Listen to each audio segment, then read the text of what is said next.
démarrer cette séance du Conseil municipal dédiée au débat d'orientation budgétaire. D'abord, je vais procéder à l'appel. Donc, Monsieur André Vigli. Présent. Madame Laurence Desfonds-Fargeon. Monsieur Jean-Yves Maréchal. Présent. Madame Laetitia Arnaud. Présente. Monsieur Jean-Marie Blanc. Présent. Madame Myriam Gutierrez. Monsieur Christian Ozas. Madame Françoise Bouclé. Monsieur Laurent Saez. Monsieur Joël Rakami est excusé, donner pouvoir à Madame Simone Blanc. Madame Simone Blanc. Monsieur Aimé Berbiguier. Monsieur Alain Gabriel. Madame Christiane Boucher. Madame Laure Giton. Madame Nathalie Pagès est excusée, donner pouvoir à Monsieur Berne. Madame Florence Jouve-Lavolée. Monsieur Olivier Berne. Madame Christelle Rouby. Madame Sonia Amalou. Monsieur Maxime Marozu. A donné pouvoir à Françoise Bouclé, excusez-moi. Monsieur Richard Laurendin. Madame Émilie Blaché-Bayardi. Monsieur Claude Raoult qui est excusé, a donné pouvoir à Monsieur François Morand. Monsieur François Morand. Madame Marie-Claude Bompard. Monsieur Jean-Jacques Malapert. Monsieur Pierre Michel est excusé, à donner pouvoir à Madame Marie-Claude Bompard. Madame Christine Fournier est excusée, à donner pouvoir à Madame Marie Calero. Madame Marie Calero. Monsieur Claude Dumas et Monsieur Julien Paduano. La première question est celle du secrétariat de séance conformément au Code général des collectivités territoriales et notamment l'article 2121-15. Il convient de désigner un secrétaire de séance. Il est proposé Madame Émilie Blaché-Bayardi qui s'abstient. La Ligue du Sud de le Rassemblement national qui est contre. Dossier adopté à l'unanimité, je vous remercie. Question numéro 2, il s'agit de l'approbation du procès-verbal de la séance du 30 janvier 2023. Est-ce qu'il y a des questions? Qui s'abstient? La Ligue du Sud de le Rassemblement national qui est contre. Dossier adopté à l'unanimité, je vous remercie. La question numéro 3, il s'agit de la mise à disposition de locaux communaux, une convention Ville de Bolène, communauté de communes Rhône-Lez-Provence. Madame Arnaud, vous avez la parole. Merci, bonsoir. Alors, la ville de Bolène est propriétaire de biens publics qui peuvent être mis à la disposition de la CCRLP dans le cadre de la mise en œuvre du service commun jeunesse à destination donc des espaces jeunes. Lors de la séance du 28 mars 2022, le conseil municipal a adopté par délibération une convention d'occupation d'équipements communaux entre la ville de Bolène et la CCRLP relative à l'utilisation des anciens locaux du Greta et de l'ancienne conciergerie de l'espace Curie pour une durée d'1 an à compter du 1er avril 2022. La ville de Bolène souhaite prolonger cette mise à disposition. Il convient donc de conclure une nouvelle convention annuelle qui prendra effet le 1er avril 2023, qui sera renouvelable chaque année par tacite reconduction sans que la durée totale de la mise à disposition ne puisse excéder 5 ans. En contrepartie, les charges de fonctionnement seront facturées à la CCRLP. Il est donc proposé à l'Assemblée d'adopter cette convention à passer avec la communauté de communes Rhône-Lez-Provence relative à la mise à disposition des locaux municipaux aux dispositions énoncées ci-dessus et d'autoriser le maire à signer la convention, à intervenir et tous les documents nécessaires au suivi de ce dossier. Merci. Y a-t-il des questions? Qui s'abstient? Qui est contre? Dossier adopté à l'unanimité. Je vous remercie. Question 4, il s'agit de la modification du tableau théorique des effectifs, de la création de postes. Il s'agit en l'occurrence sur la filière administrative de recruter 2 agents, mais pour cela d'ouvrir 3 postes, de se laisser la possibilité d'un poste d'attaché territorial ou d'un poste d'attaché en recrutement d'une directrice générale adjointe au statut d'attaché, mais qui pourrait bénéficier dans sa collectivité d'un grade d'avancement d'attaché principal avant sa mutation à la ville, et un poste d'attaché en l'occurrence sur une disponibilité sur un contrat de 6 mois. Enfin, sur la filière animation, de créer un poste d'animateur, d'adjoint animation principale 2e classe. Est-ce qu'il y a des questions? Qui s'abstient? La Ligue du Sud qui est contre. Dossier adopté avec la majorité, le Rassemblement national. Question numéro 6. Il s'agit 5, pardon. Il s'agit d'une convention d'objectifs et de financement entre la ville de Bolène et la CAF de Vaucluse. Et Madame Arnaud, c'est vous qui avez la parole. Merci. Donc, au travers de sa politique d'action sociale familiale, la Caisse d'allocation familiale de Vaucluse cherche à favoriser un développement optimal de l'offre de services à destination de l'ensemble des familles, tout particulièrement pour celles à revenus modestes et celles faisant face au handicap d'un parent ou d'un enfant, notamment en facilitant leur accès. Elle poursuit ainsi une ambition volontariste en faveur de l'accès réel à tous les jeunes enfants au mode de garde, dont un double objectif de concilier vie familiale, vie professionnelle et d'investissement social. Ainsi, la CAF, qui fait de l'accueil des enfants en situation de handicap ou de pauvreté une de ses priorités, soutient l'activité des établissements d'accueil du jeune enfant par le versement d'une subvention dite prestation service unique et de différents bonus appelés inclusion handicap, mixité sociale et territoire CTG. Afin que la commune gestionnaire de la maison de la petite enfance qui entre dans cette catégorie de structure puisse bénéficier de ces aides, il convient de formaliser les conditions de soutien financier par le biais d'une convention d'objectifs et de financement à passer avec la CAF de Vaucluse. Cette convention sera conclue pour une durée débutant au 1er janvier 2023 et se terminant au 31 décembre 2026. Il est donc proposé à l'Assemblée d'adopter cette convention d'objectifs et de financement à passer avec la CAF de Vaucluse dans le cadre de son soutien financier à la commune en tant que gestionnaire de la maison de la petite enfance aux conditions énoncées ci-dessus et d'autoriser le maire à signer la convention, à intervenir et tous les documents nécessaires au suivi de ce dossier. Merci Madame. Y a-t-il des questions? Qui s'abstient? La Ligue du Sud. Qui est contre? Dossier adopté à la majorité avec le Rassemblement national. Question numéro 6. Il s'agit cette fois du contrat de ville et c'est Monsieur Berne qui a la parole. Bonsoir à tous. Vu le Code général des collectivités territoriales, vu la loi du 21 février 2014 de programmation pour la ville et la cohésion urbaine, vu la loi du 28 décembre 2019 de finances pour 2020 actant programmation des contrats de ville jusqu'au 31 décembre 2022, vu la loi du 30 décembre 2021 de finances pour 2022 actant la prolongation des contrats de ville jusqu'au 31 décembre 2023, vu la délibération du conseil municipal en date du 8 décembre 2015 approuvant le contrat de ville pour la période 2015-2020, vu la délibération du conseil municipal en date du 14 décembre 2020 approuvant l'avenant au contrat de ville 2015-2020 appelé protocole d'engagement renforcé et réciproque pour la période 2021-2022 et considérant que la loi de finances pour 2022 acte une nouvelle prorogation des contrats de ville pour une année supplémentaire jusqu'au 31 décembre 2023 afin de permettre au territoire de préparer la prochaine période de contractualisation. Considérant la volonté de la ville de poursuivre le contrat de ville jusqu'au 31 décembre 2023, considérant que la politique de la ville est une politique publique de développement social, de cohésion urbaine et de solidarité nationale et locale envers les quartiers défavorisés et leurs habitants, considérant que les crédits de la politique de la ville sont des crédits spécifiques et subsidiaires qui sont mobilisés en complément des crédits de droit commun, considérant que le contrat de ville est piloté par la commune de Bolène en lien étroit avec la communauté de communes Rhône-Lens-Provence, l'État, le conseil départemental, l'agence régionale de santé, la CAF et la MSA, considérant les étapes réalisées depuis la signature du protocole d'engagement renforcé et réciproque jusqu'à la présentation de la programmation des actions 2023, à savoir le lancement de l'appel à projet du 7 novembre au 31 décembre 2022 via le site internet de la commune et par une communication active auprès des acteurs du territoire vauclusien,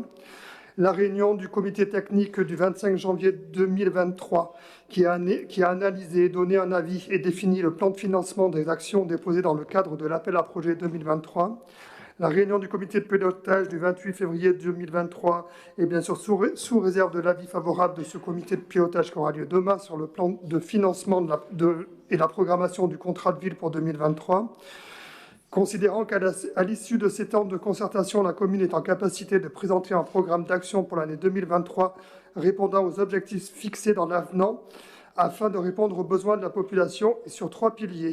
Donc le pilier 1, la cohésion sociale, le pilier 2, l'emploi et le développement économique et le pilier 3, la santé.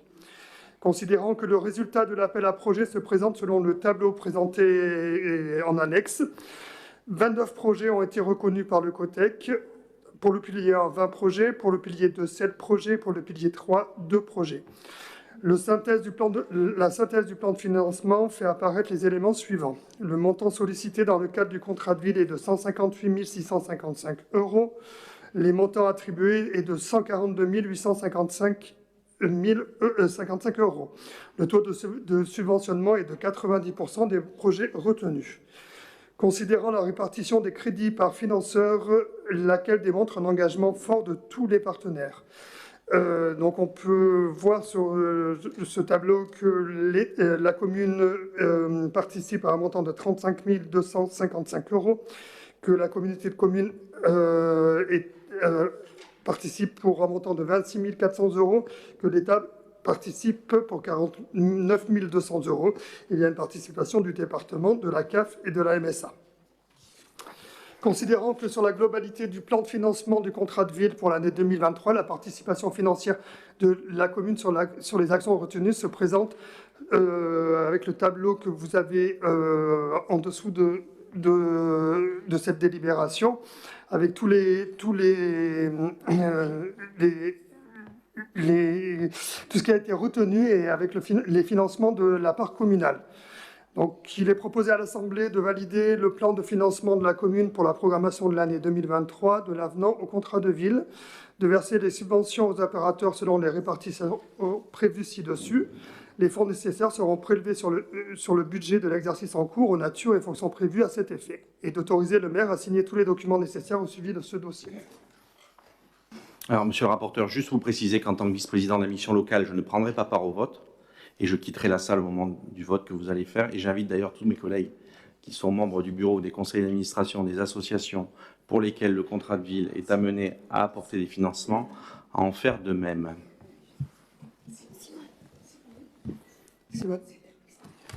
Simone. Non.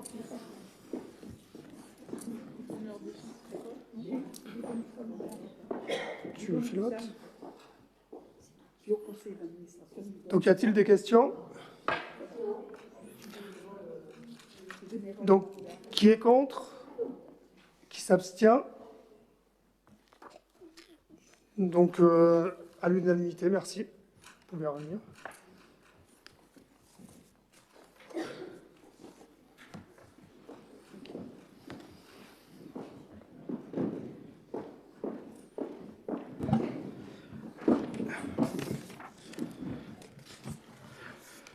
Le rapport numéro 7, il s'agit d'une convention d'adhésion Ville de Bolène, communauté de communes Rhône-Lez-Provence, dans le cadre de la labellisation Petite Ville de demain. Madame Desfonds-Fargeon, vous avez la parole. Alors, Pardon, bonsoir. Donc la ville de Bolène a été labellisée Petite Ville de demain en 2020 et cette candidature s'est concrétisée par la signature le 2 juillet 2021 d'une convention d'adhésion au programme Petite Ville de demain. C'est une convention qui permet à des communes de moins de 20 000 habitants de mettre en œuvre un programme dans le cadre d'une labellisation commune avec leur intercommunalité afin de mener et de concrétiser un projet de territoire. Cette labellisation permet notamment de faciliter l'accès et l'obtention d'aides financières et d'aides à l'ingénierie dans le cadre de la mise en œuvre de ce projet. Cette convention, Petite Ville de demain, engage la ville et la CCRLP à élaborer et à mettre en œuvre un projet de territoire qui s'inscrit dans le cadre d'une stratégie de revitalisation, notamment de son centre-ville. Ce projet de territoire doit prendre la forme d'une opération de revitalisation de territoire, ORT, et cette opération de revitalisation de territoire, qui concrétise la mise en œuvre du projet, doit être élaborée dans un délai de 18 mois maximum à compter de la date de la signature de la convention. Des études sont nécessaires pour mettre en œuvre ce projet et définir un certain nombre d'actions. Ces études sont indispensables à la mise au point définitive du projet de territoire. Et il est donc apparu nécessaire de passer un avenant à cette convention, de sorte de prolonger de 6 mois le délai de définition de l'ORT. Il est donc proposé à l'Assemblée d'adopter l'avenant à la convention d'adhésion au programme Petite Ville de demain du 2 juillet 2021, qui est à passer avec la CCRLP et l'État, en vue de bénéficier de ce délai supplémentaire de 6 mois pour la mise en œuvre définitive de ce projet de territoire. Il est proposé également à l'Assemblée d'autoriser le maire à signer l'avenant, à intervenir et tous les documents nécessaires au suivi de ce dossier. Merci Madame. Y a-t-il des questions? Madame Bompard.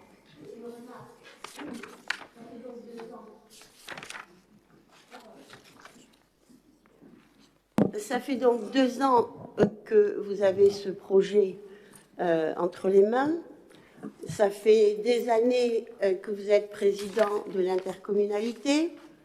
Ça fait des années que, si on vous écoute, vous avez des idées, plein d'idées, vous êtes débordant d'idées, Monsieur Zilio, et on devait voir ce qu'on allait voir dans le travail que vous alliez faire.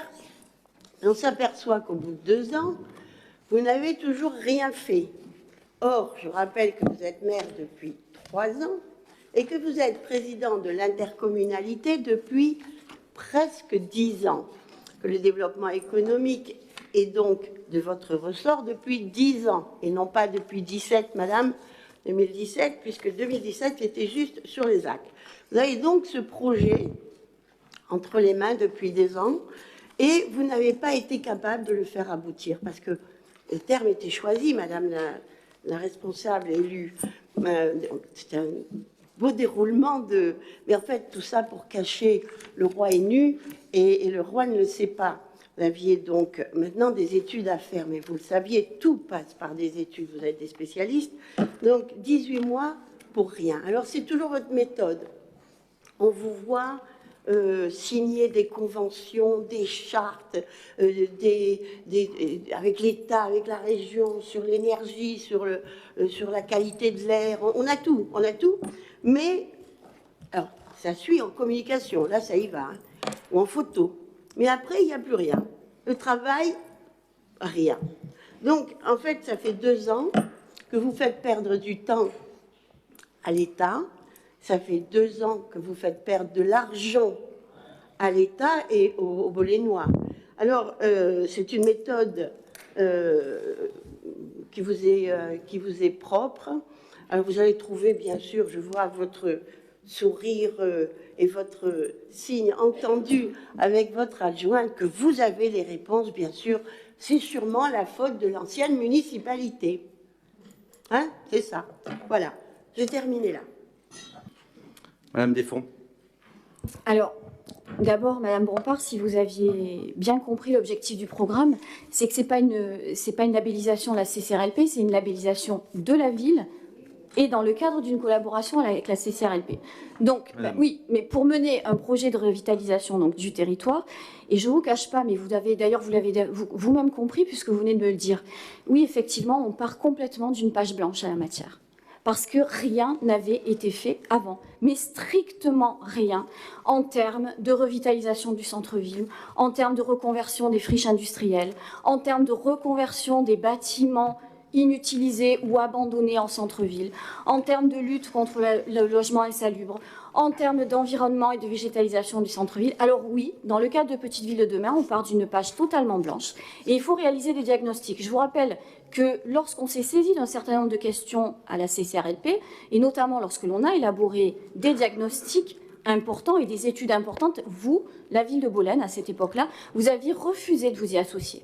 Donc effectivement, il faut qu'on recommence tout de zéro, qu'on parte d'une page blanche, qu'on définisse un projet, qu'on définisse des actions avec la situation financière que vous nous avez laissée et avec effectivement tout à écrire dans le cadre et de notre projet et des actions à porter. Madame Bompard, vous avez déjà parlé, je vais vous répondre parce que vous avez souhaité m'interpeller comme vous le faites d'habitude, juste pour vous dire que si vous aviez fait votre travail, normalement notre ville aurait dû être labellisée Action Cœur de Ville, comme d'ailleurs votre mari en son temps l'a été à la ville d'Orange, puisque à l'époque nous avions travaillé avec un cabinet de Lille et Pareca qui avait fait une étude sur tout le centre-ville et qui avait permis de montrer justement les flux financiers sur le centre-ville, et vous étiez opposé justement à ce que cette étude puisse être menée parce qu'elle était portée par la communauté de communes, et c'est pas les 2 techniciens qui sont venus me rencontrer qui diront le contraire. Alors en ce qui concerne, chère madame, le fait de répéter des mensonges, vous pouvez les répéter encore pendant 20 ans dans les rangs de l'opposition, si vous le souhaitez. Moi je pense qu'aujourd'hui, les Bolénois, en souhaitant une nouvelle équipe, souhaitaient tourner la page à tant de polémiques politiciennes, à tant de mensonges et de polémiques inutiles, si bien que vous ne dupez personne, à part essayer de vous en convaincre vous-même. Mais les Bolénois ont compris que nous agissons pour leur intérêt. Et donc, ça ne fait pas 10 ans que nous travaillons sur ce dossier, puisque, vous l'avez compris, désormais, la ville et la communauté de communes travaillent en main dans la main. Il y a donc eu une labellisation qui est née de ce partenariat renforcé entre l'intercommunalité et la ville de Bolène. Qui s'abstient? Abstention. Ah, Madame Caillero. Donc on va le répéter et le répéter encore une fois parce que vous avez du mal avec ça, que la compétence développement économique, elle est depuis le début à l'intercommunalité. Qu'à l'époque, M. Lambertin avait fait une étude FISAC et qu'il n'y a pas, si ça fait sa date, puisque c'était 2020-2021, Madame Desfonds avait fait un petit article en disant que tout était prêt, que c'était la faute évidemment de Madame Bompard si ça n'avançait pas, mais tout était prêt, les dossiers étaient prêts et là du coup on passe une délibération comme quoi rien n'est prêt, comme d'habitude. Et oui, les Bolénois ont les yeux bien ouverts, ne vous inquiétez pas pour ça. Qui s'abstient? Qui est contre? Dossier adopté à l'unanimité, je vous remercie. Question numéro 8, il s'agit du cimetière de Bolène. C'est l'extension, le vote a eu lieu, madame. Question numéro 8, mais on le verra en fin de séance. Monsieur Berbiguier, vous avez la parole concernant l'extension du cimetière. Il faut suivre. Oui, bonsoir à tout le monde.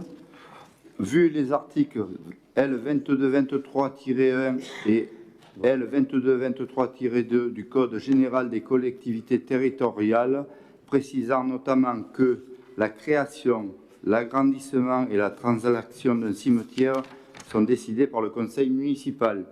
Toutefois, dans les communes urbaines et à l'intérieur des périmètres d'agglomération, la création, l'agrandissement et la transaction d'un cimetière à moins de 35 mètres des habitations sont autorisés par arrêté du représentant de l'État dans le département.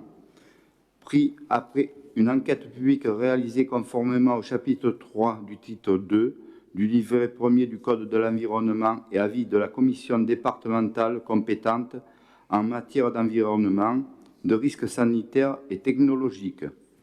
Les terrains consacrés à l'inhumation des morts doivent être 5 fois plus étendus que l'espace nécessaire pour y déposer le nombre présumé de défunts qui peuvent y être enterrés chaque année. Vu l'étude hydrologique préliminaire réalisée le 28 juillet 2022 par l'entreprise Hydrocial aux conclusions favorables. Une analyse récente du service population montre que les 4 cimetières de Bolène arrivent à saturation. La reprise administrative de toutes les concessions en état d'abandon ne permettra bientôt plus de pallier au manque de place. Ainsi, le cimetière de Bolène-la-Croisière, situé chemin Le Julieras, sur la parcelle cadastrée CH numéro 62, d'une superficie de 833 m², dispose de 115 concessions non vacantes sans possibilité de nouvelle création et de 12 places disponibles en columbarium. Or, l'inhumation en terrain concédé reste à ce jour le type d'opération le plus fréquent. Il est donc crucial, au vu des indicateurs démographiques de la commune, d'envisager l'extension de ce cimetière sur des terrains lui étant adjacents. L'un cadastré section CH numéro 63 d'une superficie de 2416 m², propriété de la commune. L'autre cadastré CH numéro 61 de 430 m², propriété de la SNCF. L'acquisition de ce dernier se fera par l'objet d'une délibération ultérieure. Au terme de cette opération d'extension donnerait la possibilité de créer 170 emplacements supplémentaires pour les concessions traditionnelles, ainsi qu'une surface réservée à des emplacements pour des urnes cinéraires au sein d'un columbarium. Bien que la commune de Bolène entre dans la catégorie des communes urbaines plus de 2000 habitants, le cimetière de Bolène-la-Croisière ne satisfait pas aux 2 autres conditions de l'article L2223-1 du CGCT, puisqu'il est extérieur au périmètre d'agglomération et situé à plus de 35 mètres des habitations. Dès lors, le préfet n'ayant pas compétence pour autoriser l'agrandissement du cimetière, celle-ci revient au conseil municipal. Il est proposé à l'Assemblée d'accepter le principe de l'extension du cimetière de Bolène-la-Croisière aux conditions énoncées ci-dessus par le rapporteur, d'autoriser Monsieur le maire à signer tous les documents nécessaires au suivi de ce dossier. Je vous remercie. Merci, Monsieur Barbiguet. Y a-t-il des questions? Qui s'abstient? Qui est contre? Dossier adopté à l'unanimité. Je vous en remercie. La question numéro 9, il s'agit des orientations budgétaires pour l'exercice 2023. Le Code général des collectivités territoriales, et notamment l'article 2312-1 et 2312-3, prévoit l'organisation du débat d'orientation budgétaire qui doit se tenir dans le délai maximum des 2 mois précédant l'adoption du budget primitif. Considérant que ce débat se déroule à l'appui de la présentation du rapport d'orientation budgétaire annexé, et donc vous avez eu tous, chers collègues, une copie.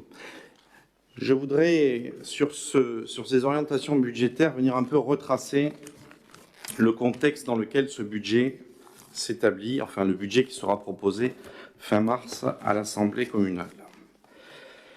Les années défilent et ne se ressemblent pas, notamment d'un point de vue sanitaire, puisque vous l'avez vu sur les années 2020-2021, avec des confinements, des plans sanitaires et des contraintes financières locales qui s'en suivent, notamment dès le projet de loi de finances 2022, avec une réforme forte des indicateurs financiers et de fiscalité. Avant de proposer à notre conseil municipal les orientations budgétaires de cette année, qui seront retranscrites dans le budget qui sera proposé au vote le 27 mars prochain, il est important de venir préciser dans quel moment s'inscrit ce budget, à la fois au travers du passif et de l'héritage que nous laisse l'ancienne équipe, mais surtout au travers de l'ambition et de la volonté que mon équipe souhaite développer pour agir au service de tous. Et vous retrouverez ces considérants de la page 3 à la page 9 du rapport qui vous a été communiqué. En 2022, plusieurs éléments fondateurs et révélateurs à la fois de la façon que notre équipe souhaite procéder avec méthode et à la fois de l'obligation qui nous est faite d'éponger les dettes, factures et malfaçons du passé, qui pèsent encore très lourdement et encore pour longtemps, 16 ans jusqu'en 2039 pour les emprunts, que pour les coûts liés et induits à ces dérives budgétaires de malfaçon et d'incompétence. Le premier point qui est important, c'est la rupture de l'isolement de notre commune avec son environnement immédiat en termes de collectivité. Vous le retrouverez en pages 9 et 10 avec l'interface des intercommunalités, départements, régions et État.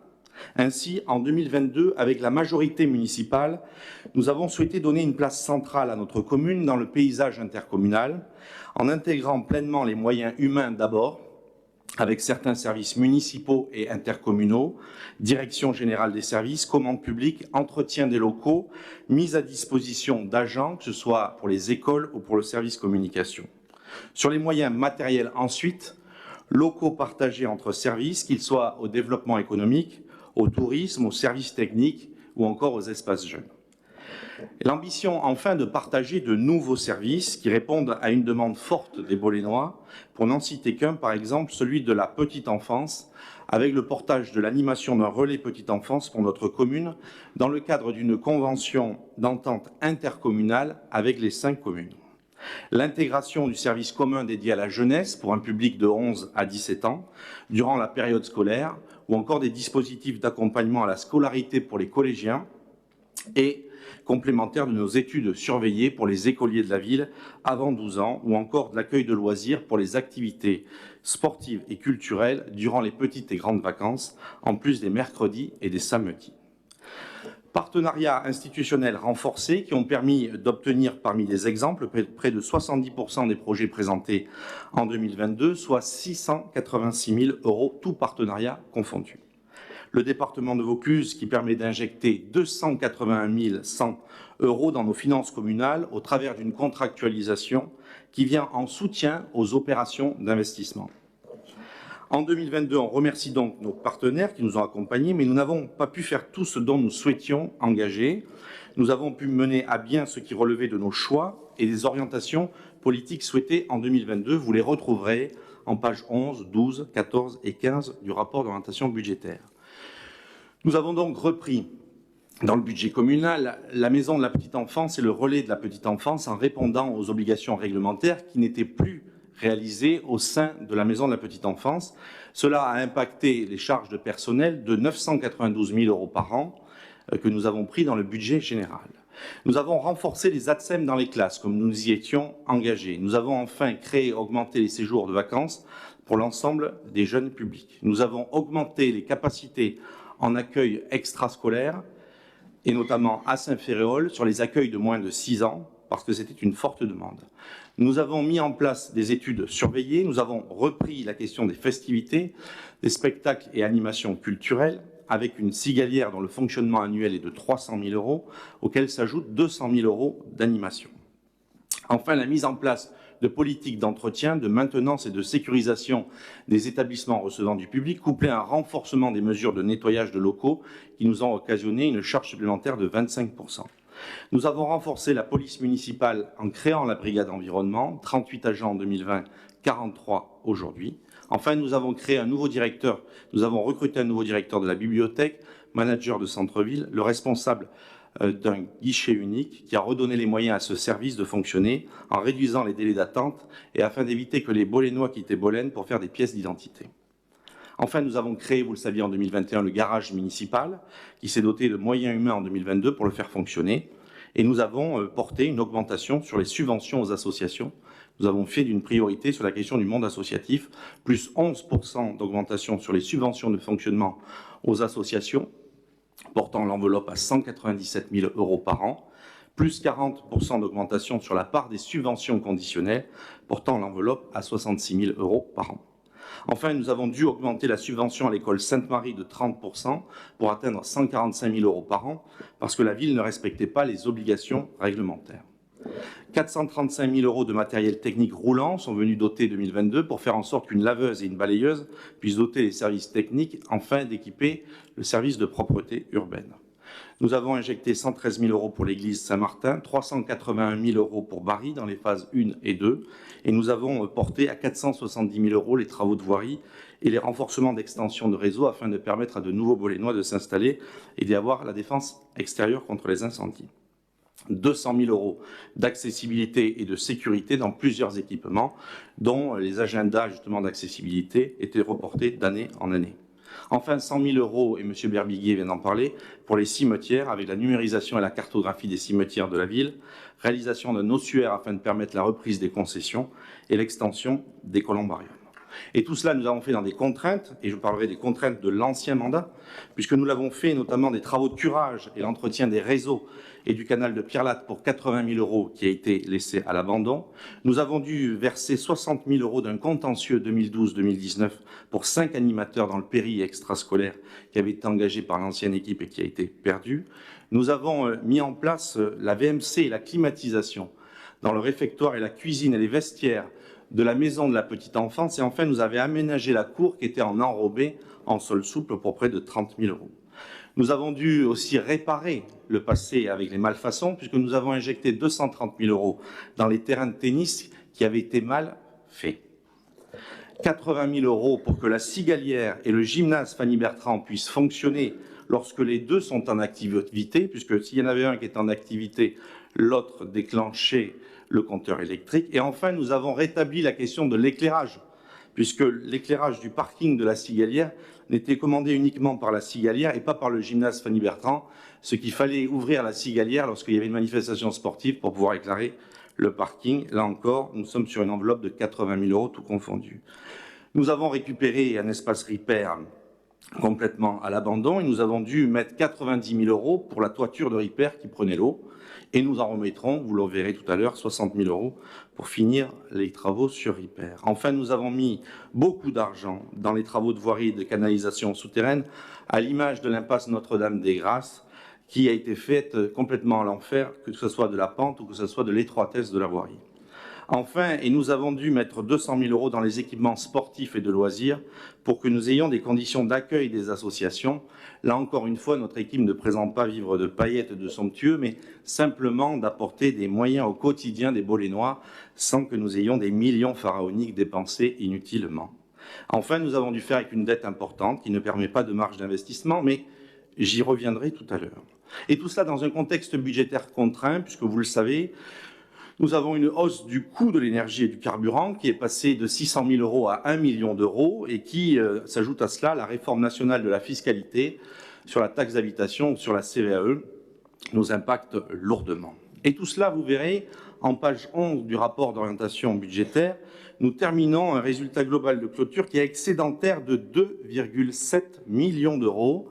J'entends déjà ceux qui nous disaient l'année dernière que nous atteignions les 3,4 millions d'euros parce que nous avions les 1,8 millions de la vente des terrains de l'Alsace.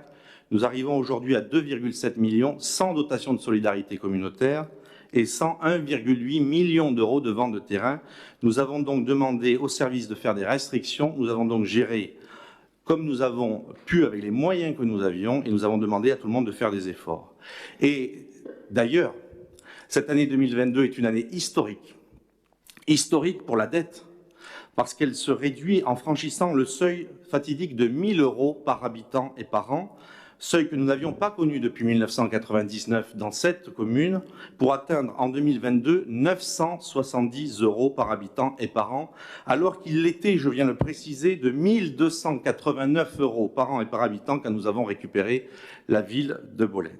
Alors pour 2023, la majorité municipale continuera de répondre aux demandes des Bolénois et de s'adapter encore parce que ce lourd héritage financier que nous traînons comme un boulet et le contexte législatif financier qui nous prive encore de recettes fiscales nous oblige.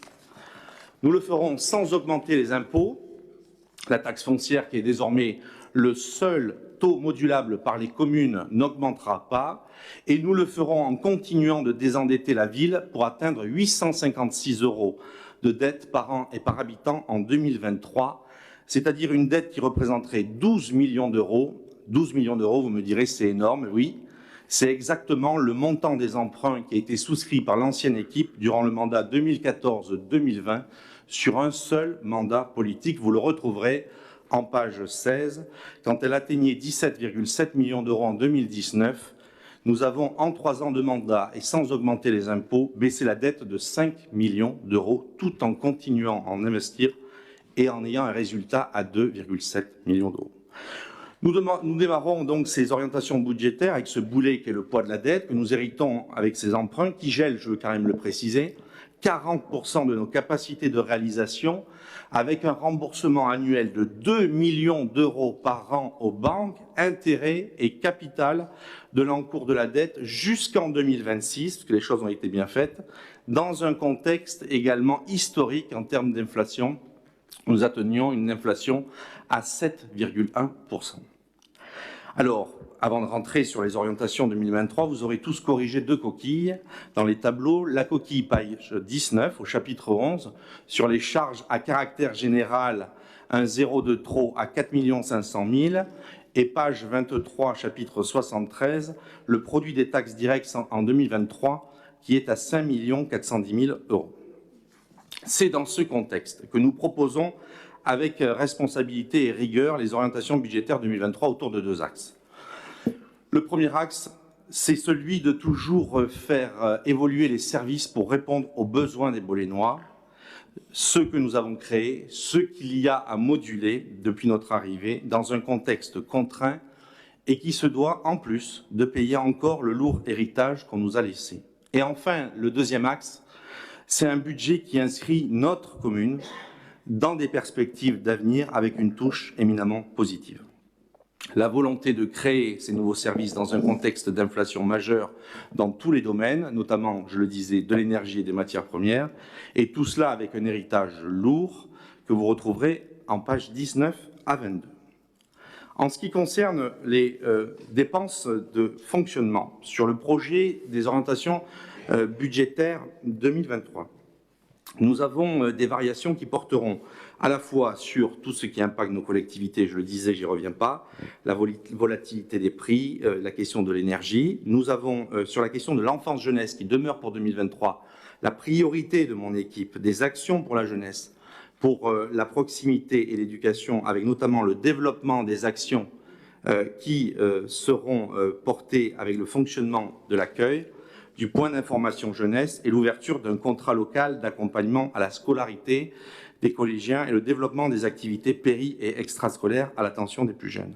Enfin, le maintien de la dynamique sur la maison de la petite enfance et sur le relais d'assistants maternels porté sur l'ensemble du territoire. Enfin, développer des activités liées au conservatoire et à la bibliothèque municipale, en faire en sorte qu'il y ait des pratiques musicales et des publics qui peuvent proposer une programmation culturelle variée avec des spectacles et des animations sur toutes les périodes de l'année dans de nouveaux formats et de concepts. Sur la question de la voirie et de l'hydraulique, le curage des réseaux, l'entretien de la végétation du canal de Pierre-Latte et la reprise du marquage au sol des voiries fera l'objet donc de ces charges à caractère général, l'entretien du patrimoine communal, l'entretien renforcé, je le disais tout à l'heure, des équipements recevant du public, avec une mise en sécurité, une réhabilitation, une maintenance et un nettoyage des locaux. Les moyens seront mobilisés pour permettre notamment l'entretien des équipements sportifs qui ont souffert d'absence d'entretien depuis plusieurs années. Sur la question de la propreté urbaine, nous avons ces équipements, je le disais tout à l'heure, pour 435 000 € sur 2022, qui ont permis d'acheter une balayeuse et une laveuse, qui ont été arrivés au mois de novembre, et par conséquent, les services seront principalement mobilisés sur l'entretien des espaces publics en ce qui concerne ces sujets-là.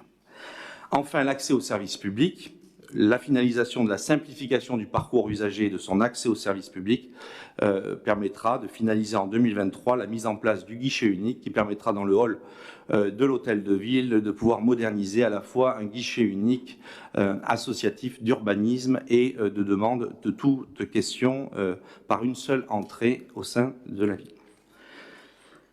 Sur la question des charges de personnel, en outre, le dégel du point d'indice en 2023, qui avait été lancé donc depuis juillet 2022 et qui pèsera à hauteur de 2023 pour 450 000 € sur l'année 2023, nous aurons des principales créations de postes en lien avec ce que je viens de vous évoquer, à la fois sur le guichet unique. L'équipe du pôle population se verra complétée de 2 agents supplémentaires affectés au guichet unique et d'un agent dédié au suivi des concessions funéraires et de la gestion des cimetières.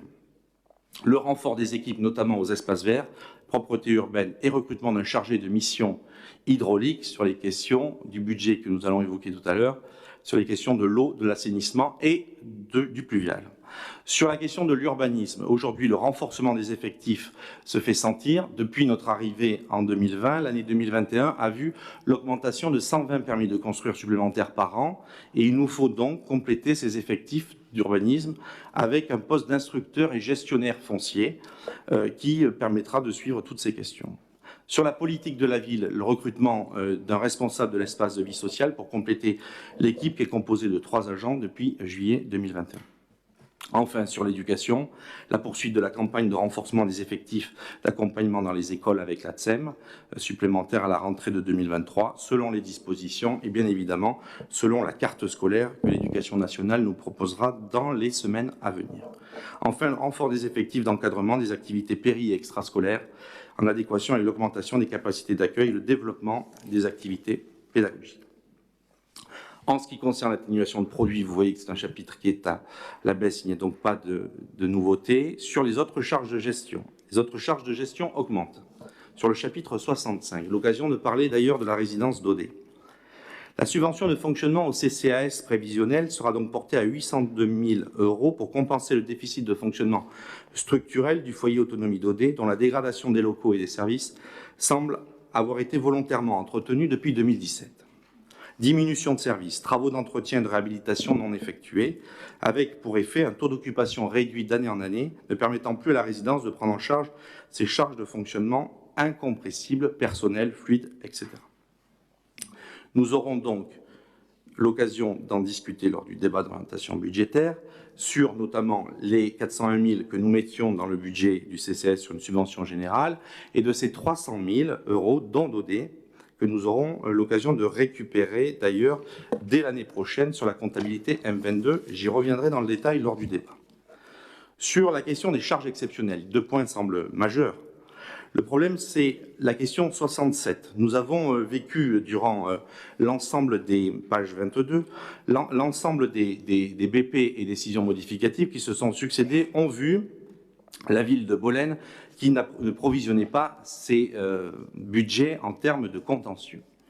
Le pic de l'année 2019 en atteste, avec les 405 000 € portés à la condamnation au bénéfice du syndicat hydraulique du Nord-Vaucluse. Mais encore en 2022, la commune a été condamnée, je le disais tout à l'heure, à 60 000 € dans le cadre de contentieux engagés sur le précédent mandat des RH, notamment pour 5 animateurs péri- et extrascolaires. Et nous sommes d'ailleurs effarés de voir le nombre de contentieux, 25 contentieux sur le dernier mandat, beaucoup au CCAS, beaucoup à la crèche, et tous perdus. Sur le chapitre 68, notamment sur les dotations aux provisions pour risques, nous avons un point qui est important, puisqu'en 2023, vous verrez que nous provisionnons à nouveau à hauteur de 75 000 €, puisque nous avons, dans le cadre d'une procédure contentieuse engagée contre la municipalité, dans le cadre de la dramatique affaire de la directrice de l'école Alexandre Blanc, il est nécessaire de provisionner 75 000 € en 2023, puisque la Chambre régionale des comptes, d'ailleurs, a dû rappeler l'obligation réglementaire à l'ancienne équipe à la constitution de provisions sans risque, pour risque, pardon, dans le cadre des contentieux qui étaient engagés par la ville. En ce qui concerne désormais le budget qui, malgré tout, se doit d'inscrire notre commune dans l'avenir. Je vous propose de vous rendre à la page 27 pour rappeler ce qui a été un précepte à tout ce que nous avons pu dire depuis que nous sommes en responsabilité, c'est celle de pouvoir répondre au mieux et dans le contexte que nous savons aux Bolénois, de remettre le Bolénois au cœur de la participation de notre municipalité avec 2 sujets forts. Le premier, c'est bien évidemment dans les restes à réaliser pour 1 203 524. Il y a une participation qui sera liée au budget participatif dans le cadre de la démocratie participative que nous avons voulu. Aujourd'hui, 9 projets ont été déposés et nous aurons l'occasion de débattre des projets qui auront été retenus. Enfin, le deuxième, c'est celui de la démocratie de la jeunesse et de l'enfance, avec ce conseil municipal des enfants qui continue de proposer toujours des idées, quelquefois originales, mais toujours dans la réponse des besoins à la population. En ce qui concerne les orientations 2023 et leur financement, je vous le redis, nous avons voulu nous concentrer à la fois sur des réponses à la population et faire en sorte de pouvoir mener nos missions qui sont celles de pouvoir répondre aux équipements et aux infrastructures de notre commune. La première, qui est pas forcément la plus sympathique ni agréable, mais c'est la question des cimetières. La question des cimetières est un point majeur, puisqu'aujourd'hui, la ville de Bolène n'a plus la capacité, à la vitesse où nous sommes pris de court par le défaut d'anticipation sur la question des extensions de cimetières et sur la question de la reprise des concessions de cimetières, nous sommes dans l'obligation d'inscrire pour 232 000 € au budget 2023 la question des extensions de cimetières. Nous commençons ce soir par la délibération avant ce débat d'orientation budgétaire sur celle de la Croisière, mais nous devrons poursuivre la question des extensions de cimetières sur la ville, puisqu'aujourd'hui la ville ne prend en compte que les demandes de concession pour les personnes ou les familles de défunts et pas par anticipation. En ce qui concerne l'urbanisme, aujourd'hui des études sont menées sur la partie de l'amélioration de l'habitat et de la rénovation urbaine et il nous faudra déduire, donc permettre de mettre en place ces dispositifs pour permettre justement la requalification et l'amélioration de l'habitat en cœur de ville qui a été largement sinistré depuis les inondations de 93 et qui mérite qu'on puisse porter une opération de programmation. La ville y prend sa part d'ailleurs, puisque je vous informe que nous avons requalifié tout le bâtiment du Trésor public qui, depuis le 22 décembre, a été signé, et toute l'interface avec la rue du Saint-Sacrement, la rue Plan de Grignan, en créant 2 îlots, l'îlot Plan de Grignan et la rue du Saint-Sacrement, sur la requalification des franges urbaines. En ce qui concerne les bâtiments communaux, nous allons mettre en place, bien évidemment, des sanitaires sur la place des Récollets, à l'image de ce que nous avons su faire sur la place du 18 juin, pour permettre justement une meilleure accessibilité à tous sur la question des festivités et de l'utilisation du cœur de ville. Nous avons déployé près de 150 000 € sur la question de la requalification de l'hôtel de ville, puisque nous allons moderniser toute la partie de l'accueil et toute la partie, je le disais tout à l'heure, de l'accompagnement au service public et au guichet unique. Enfin, nous répondrons à nos obligations sur la question de l'accessibilité pour 100 000 € encore cette année et nous réhabiliterons le gymnase Paul Éluard pour 420 000 €, équipement qui aujourd'hui était complètement désuet et qui met rien et qu'il est important de réhabiliter avec le partenariat, bien évidemment, de nos partenaires, dont le département de Vaucluse. Enfin, nous remettrons des moyens sur la question des maisons de quartier, parce qu'elles ont fait les frais d'investissement colossaux au détriment de ces maisons de quartier, qui nous revient désormais d'entretenir des fenêtres, des poignées, des portes à changer, à l'image de la maison de quartier du Puy. Enfin, sur la question de Saint-Ferréol qui a été oublié, ce centre aéré sur Saint-Ferréol, et qui aujourd'hui mérite qu'on s'y mette en urgence sur la réfection de la toiture de Saint-Ferréol. Et donc nous avons engagé sur la première phase du réaménagement du centre aéré de Saint-Ferréol un premier volet à 150 000 € sur la question de la réhabilitation de la toiture, qui est la première étape du réaménagement global du centre aéré de Saint-Ferréol. La maison de la petite enfance, nous continuons les investissements et nous avons déjà engagé sur l'espace Ripper 90 000 € en 2022. Nous déploierons 60 000 € sur l'espace River. Nous ferons la façade et nous referons les sols. En 2022, nous avions déjà engagé 400 000 € qui avaient été inscrits sur la voirie, les réseaux et notamment sur la défense extérieure contre l'incendie. Nous débloquerons cette année 1 400 000 € sur ces sujets-là et nous mettrons fin, je l'espère, à 20 ans de dérive sur la question des ruissellements et des inondations dans les quartiers, où nous avons pu voir à Saint-Ariès, par exemple, que 20 ans après, le 7 septembre 2002, 20 ans après, nous avons repris 1,10 m dans les appartements ou dans les maisons de ce quartier de la ville. Et enfin, nous mettrons des moyens sur le canal de Pierre-Latte, sur l'entretien global du canal de Pierre-Latte. Sur la rue Mistral, 200 000 € sur la rue Mistral. Nous finaliserons les études de mobilité et de flux de la rue Mistral, puisque vous avez, dans le projet initial qui avait été fait, puisque j'ai pu voir ici ou là qu'on poursuivait les projets des prédécesseurs. En l'occurrence, si on avait poursuivi le projet de la rue Frédéric Mistral, je pense que ça aurait posé quelques soucis sur le double sens sur cette rue, une artère passante du cœur de ville. En ce qui concerne le matériel et les équipements, nous allons renforcer toute la politique menée sur la question du logiciel et du matériel informatique, à la fois pour les mobiliers scolaires et les services municipaux, et à la fois sur les services municipaux, afin qu'ils puissent disposer d'outils performants dans la réalisation de leurs tâches quotidiennes. Sur la question du patrimoine, nous engagerons 540 000 € sur le patrimoine cette année, avec la tranche 3 pour 240 000 € du site troglodytique de Bari et 300 000 € sur la tranche 2 de l'église Saint-Martin, comme nous continuons à engager les dépenses à la fois sur la chapelle des Ursulines et sur le retable du Rosaire en ce qui concerne le patrimoine. Enfin, sur la police municipale, 140 000 €, après avoir mis 2 ans à réparer l'ensemble du système de caméras de vidéosurveillance, nous avons prévu d'étendre le système et le réseau de vidéoprotection pour 50 000 € et de doter la police municipale avec une demande d'aide de la région pour 90 000 € de véhicules de police municipale.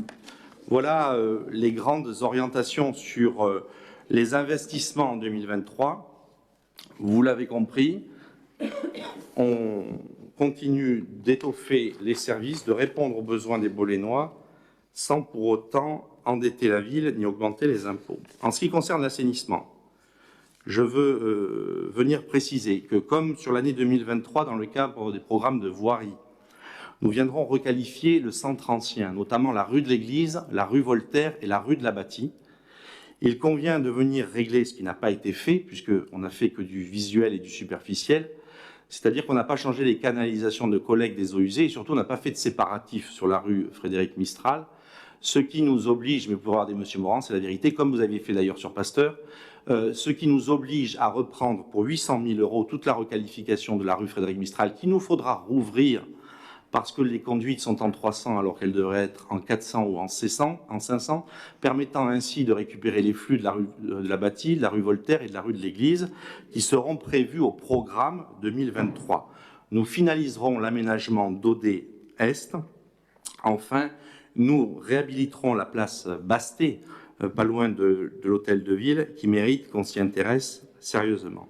Enfin, et c'est plus grave à mon avis, c'est la question du pluvial et de l'impasse Notre-Dame-des-Grâces et de l'impasse des Wagonnets, où toutes les personnes et tous les riverains qui se sont installés dans ces rues-là ont payé une participation de voirie et malgré qu'ils aient payé une participation de voirie, n'ont vu absolument rien de fait sur le pluvial de l'impasse Notre-Dame-des-Grâces et sur l'impasse des Wagonnets, puisque nous devrons le mettre au budget 2023 afin de permettre à ces riverains de pouvoir être raccordés correctement. En ce qui concerne le budget assainissement, nous avons sur le budget assainissement donc un résultat global de clôture de près d'1,1 million. Je dis de près d'1,1 million puisque vous le savez, c'est la première approche du compte administratif et que nous aurons les chiffres définitifs sur le vote du budget du 27 mars. Un résultat excédentaire qui vient porter plusieurs dépenses de financement des équipements en 2023. Notamment la question des études et des travaux de séparatifs à rue Voltaire pour 800 000 € sur la reprise totale pour lancer le programme, notamment sur la rue de l'Église, la rue Voltaire et la rue de la Bâtie, de la mise en séparatif sur la rue Frédéric Mistral et de l'ensemble du cours de la République. Capteurs et pompes dans le cadre du schéma directeur de l'assainissement pour 100 000 € et enfin des travaux de réseau pour 750 000 € qui nous permettront d'anticiper des travaux de voirie dans les années successives. Voilà ce que je souhaitais vous dire sur la question des orientations liées à la fois au budget général et à la fois au budget d'assainissement qui sont étroitement liés puisque les travaux de voirie touchent également les questions de réseau. Voilà, chers collègues, les orientations budgétaires de cette année 2023. Elles ne sont pas fastueuses, elles restent modestes, mais avec les moyens que nous avons pour faire en sorte de porter des politiques publiques qui répondent en priorité aux besoins des Bolénois. Madame Bompard. Avant même que je l'aille. Ça m'aurait étonné que vous ne preniez pas la parole. C'est magnifique pour une fois, c'est merveilleux. Bien. Ben, écoutez, c'est plus un tract de campagne électorale que vous venez de nous lire qu'un débat d'orientation budgétaire. On sent un état d'esprit qui ne correspond pas à une équipe aux manettes depuis près de 3 ans. Près de 3 ans. Si on ne fait rien, François Morand, si on ne fait rien, c'est la faute de l'équipe précédente. Si on fait des tout petits travaux, c'est de la faute de l'équipe précédente. Tout est à cause de l'équipe précédente. Alors l'équipe précédente, vous la faites bien rigoler, et d'ailleurs les habitants rigolent aussi. Je vous le dis, et de plus en plus, oui, monsieur Vigli. Alors, cette position victimaire, elle est étonnante pour un maire qui dispose de tous les pouvoirs, dont certains depuis près de 10 ans. De quoi on parle?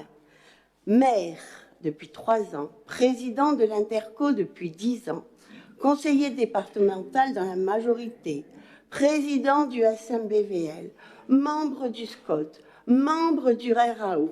Vous avez tous les pouvoirs, mais si vous échouez, c'est encore à cause de la municipalité précédente, c'est-à-dire la mienne, qui est partie depuis 3 ans tout de même, et qui aura laissé, malgré tous vos mensonges, une ville en état de marche. Et nous avons fait, par vidéo, je récapitulerai tous les travaux que nous avons faits pendant ces années, à commencer par l'espace du 18 juin, que vos amis socialistes ont laissé dans un état lamentable. On ne savait où était le marché, on ne savait où était le parking, on ne savait où se mettre. La dangerosité de ce 18 juin était extraordinaire. Nous avons commencé par ça. Alors quand j'entends Madame Desfonds-Fargeon, dont la famille a été proche des équipes précédentes, venir critiquer le centre-ville, alors que la première chose que nous avons faite, effectivement, ça a été ce 18 juin lamentable. Ça a été l'avenue Émile Lachaud, lamentable. Or, vous aviez le pouvoir depuis 70 ans, sans partage, madame. Vous, vos parents, vos amis.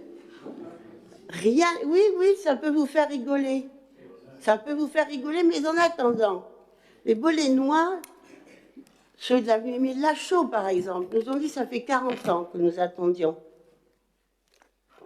cette rénovation. Alors, ça, c'est un petit rappel au passage. Vous pouvez l'écrire, madame. Et je sais bien que certains des fonctionnaires dont les enfants sont là savent très bien ce que nous avons fait comme travail et les investissements que nous avons faits avec eux, d'ailleurs, avec eux et sur leurs conseils, à la fois sur l'eau, l'assainissement, etc. Je disais donc que cette position victimaire est assez étonnante puisque vous avez tous les pouvoirs. Alors, à vouloir faire de la politique, petite politique, sur un document tel que le DOB, vous vous enfermez dans les contradictions que vous ne voyez même plus et qui font que tant de Bolénois sont déçus et fâchés contre vous. Votre rapport d'orientation budgétaire n'est qu'une contradiction permanente, quelle que soit la page choisie. Alors vous annoncez être limité dans vos capacités d'investissement, car la majorité précédente a laissé une dette de 18 millions. Rendez-vous compte, 18 millions d'euros. Mais contrairement à vos affirmations, je n'ai pas augmenté la dette, monsieur Zilliot, parce que quand je suis arrivée, la dette de vos amis qu'ils nous ont laissé était de 24 millions d'euros, monsieur. 2008, j'arrive ici, 24 millions d'euros. 1600 euros de dette, 1615 euros de dette par habitant. Ceux qui sourient tout à l'heure, vos conseils, etc., devraient aller voir les véritables documents. Donc, 24 millions d'euros de dette, je pars en laissant 18 millions que chacun juge si la dette a augmenté ou si la dette a baissé. J'ajoute que dans les 24 millions d'euros de dette que nous ont laissé les socialo-communistes, il y avait un emprunt toxique que nous avons géré au jour le jour, parce que M. Serin avait contracté un emprunt de 4 millions d'euros dernière année, alors que les caisses étaient déjà bien malades. 4 millions d'euros à taux variable, comme beaucoup de villes s'étaient engagées d'ailleurs à le faire, et qui ont mis notre pays dans une crise abominable, parce que ces gens-là pensaient avoir touché le mat de cocagne, or ils ont endetté les villes petites, moyennes et grandes. Alors, je rappelle des chiffres, comme ça, 24 millions d'euros, je pars en laissant 18, et avec des investissements extrêmement importants que vous pouvez mépriser, mais que les Bolénois ont apprécié et apprécient encore. La dette vous empêcherait donc d'investir. C'est un premier mensonge, car nous avons investi jusqu'à 7 millions d'euros par an avec cette même situation que je viens de vous dire. D'ailleurs, en 2012, la Chambre régionale des comptes, qui avait statué avant que j'arrive et sur les 2 premières années, monsieur, déclarait la situation financière de la ville de Bolène s'est améliorée depuis 2008.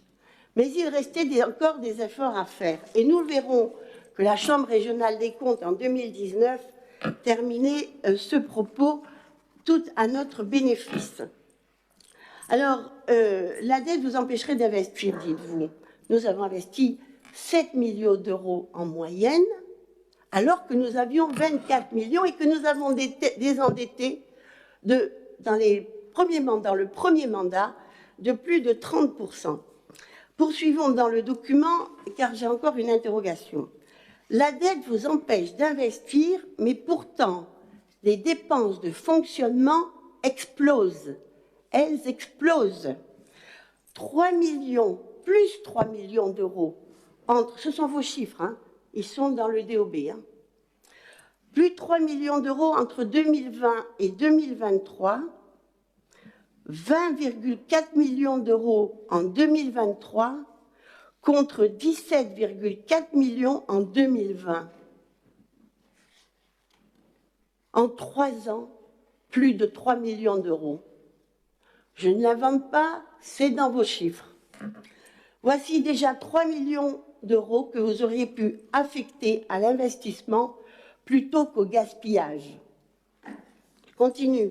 Les frais de personnel, toujours dans votre document. Les frais de personnel, 9 millions d'euros en 2020, 12 millions,1 euros, 1 million 100 000 en 2023, 12,1 millions en 2023. Plus 2,6 millions de hausse de frais de personnel. Frais de fonctionnement, 3 millions. Frais de personnel, 2,6 millions. Ça en fait de l'argent pour l'investissement. Ça en fait. Mais c'est du gaspillage. Alors, certes, le dégel du point d'indice a un coût, mais je ne suis pas sûre que les agents de la ville ont été augmentés à hauteur de 2,6 millions d'euros. Ou alors, ils sont chanceux et vous allez avoir de la demande, ce qui ne semble pas être le cas, car quand on voit les offres d'emploi qui sont toujours pas remplies, on s'inquiète de l'avenir. Donc, vous voyez, premier mensonge, énorme mensonge, énorme. Alors, arrêtez de vous cacher derrière une dette qui n'a pas d'effet sur la politique. Vous faites des choix, vous préférez le fonctionnement, vous préférez le gaspillage d'argent, vous assumez, monsieur. Vous n'allez pas dire que c'est l'ancienne municipalité. C'est vous, c'est votre gestion. Vous êtes seul à la barre depuis 3 ans. De plus, vous annoncez que vos recettes augmentent. Alors là, cherchez l'erreur encore.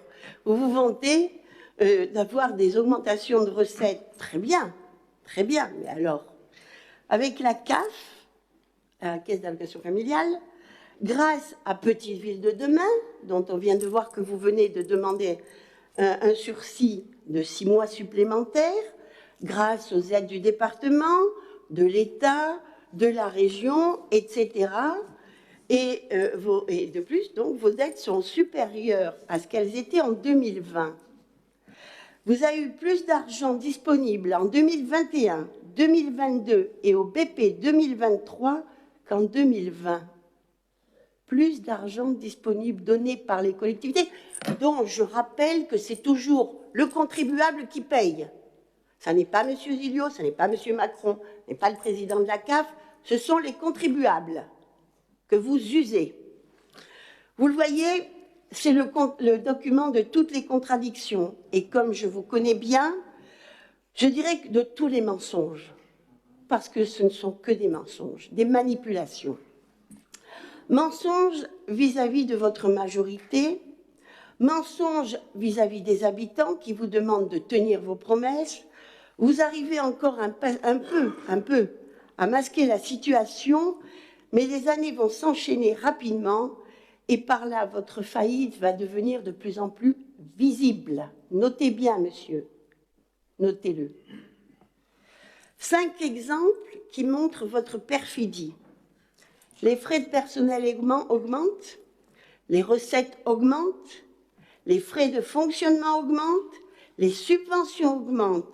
L'exercice 2022 finit en excédent de 2,3 millions d'euros, preuve que vous ne manquez pas de disponibilité.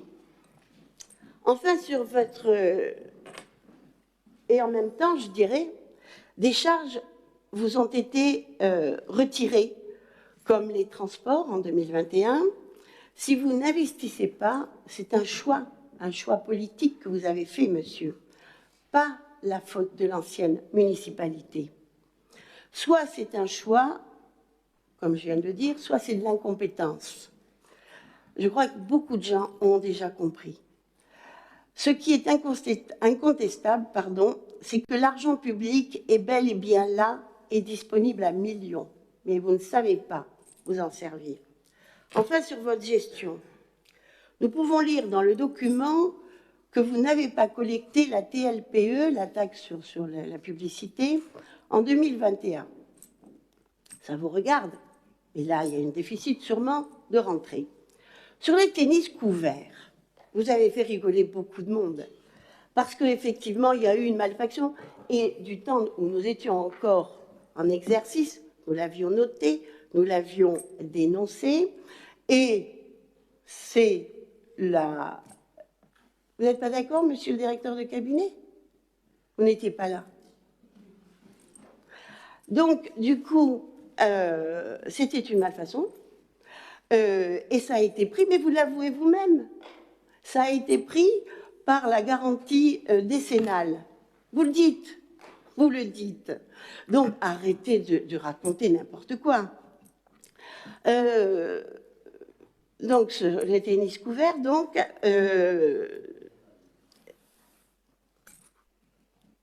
donc, comme excusez-moi, mais je suis un peu perturbée par votre directeur de cabinet qui, bien que pas là, me commente d'un oui ou d'un non, ce que je dis ou ce que je ne dis pas.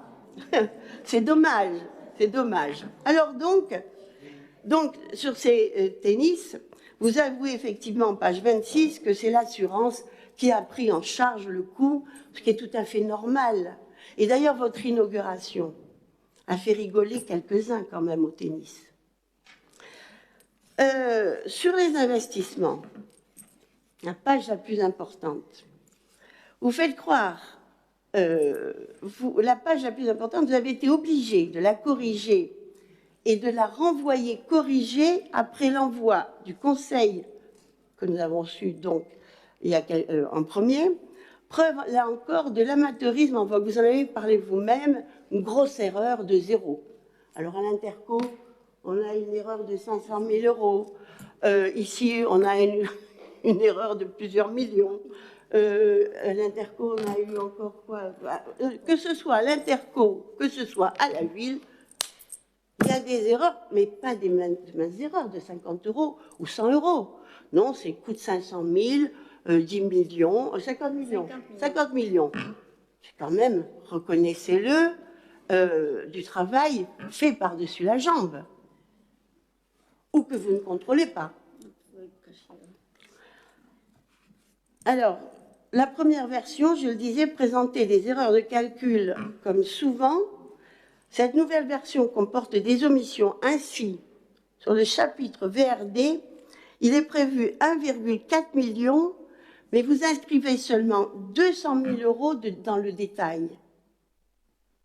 Vous prévoyez 1,4 million d'euros d'investissement, mais vous n'en affichez que 200 000. Est-ce que parce que c'est les projets qui ne sont pas prêts, comme pour Petite-Ville demain? Est-ce que c'est de l'affichage qui ne sera pas respecté? Bon, toutes les autres lignes sont complètes, quand même.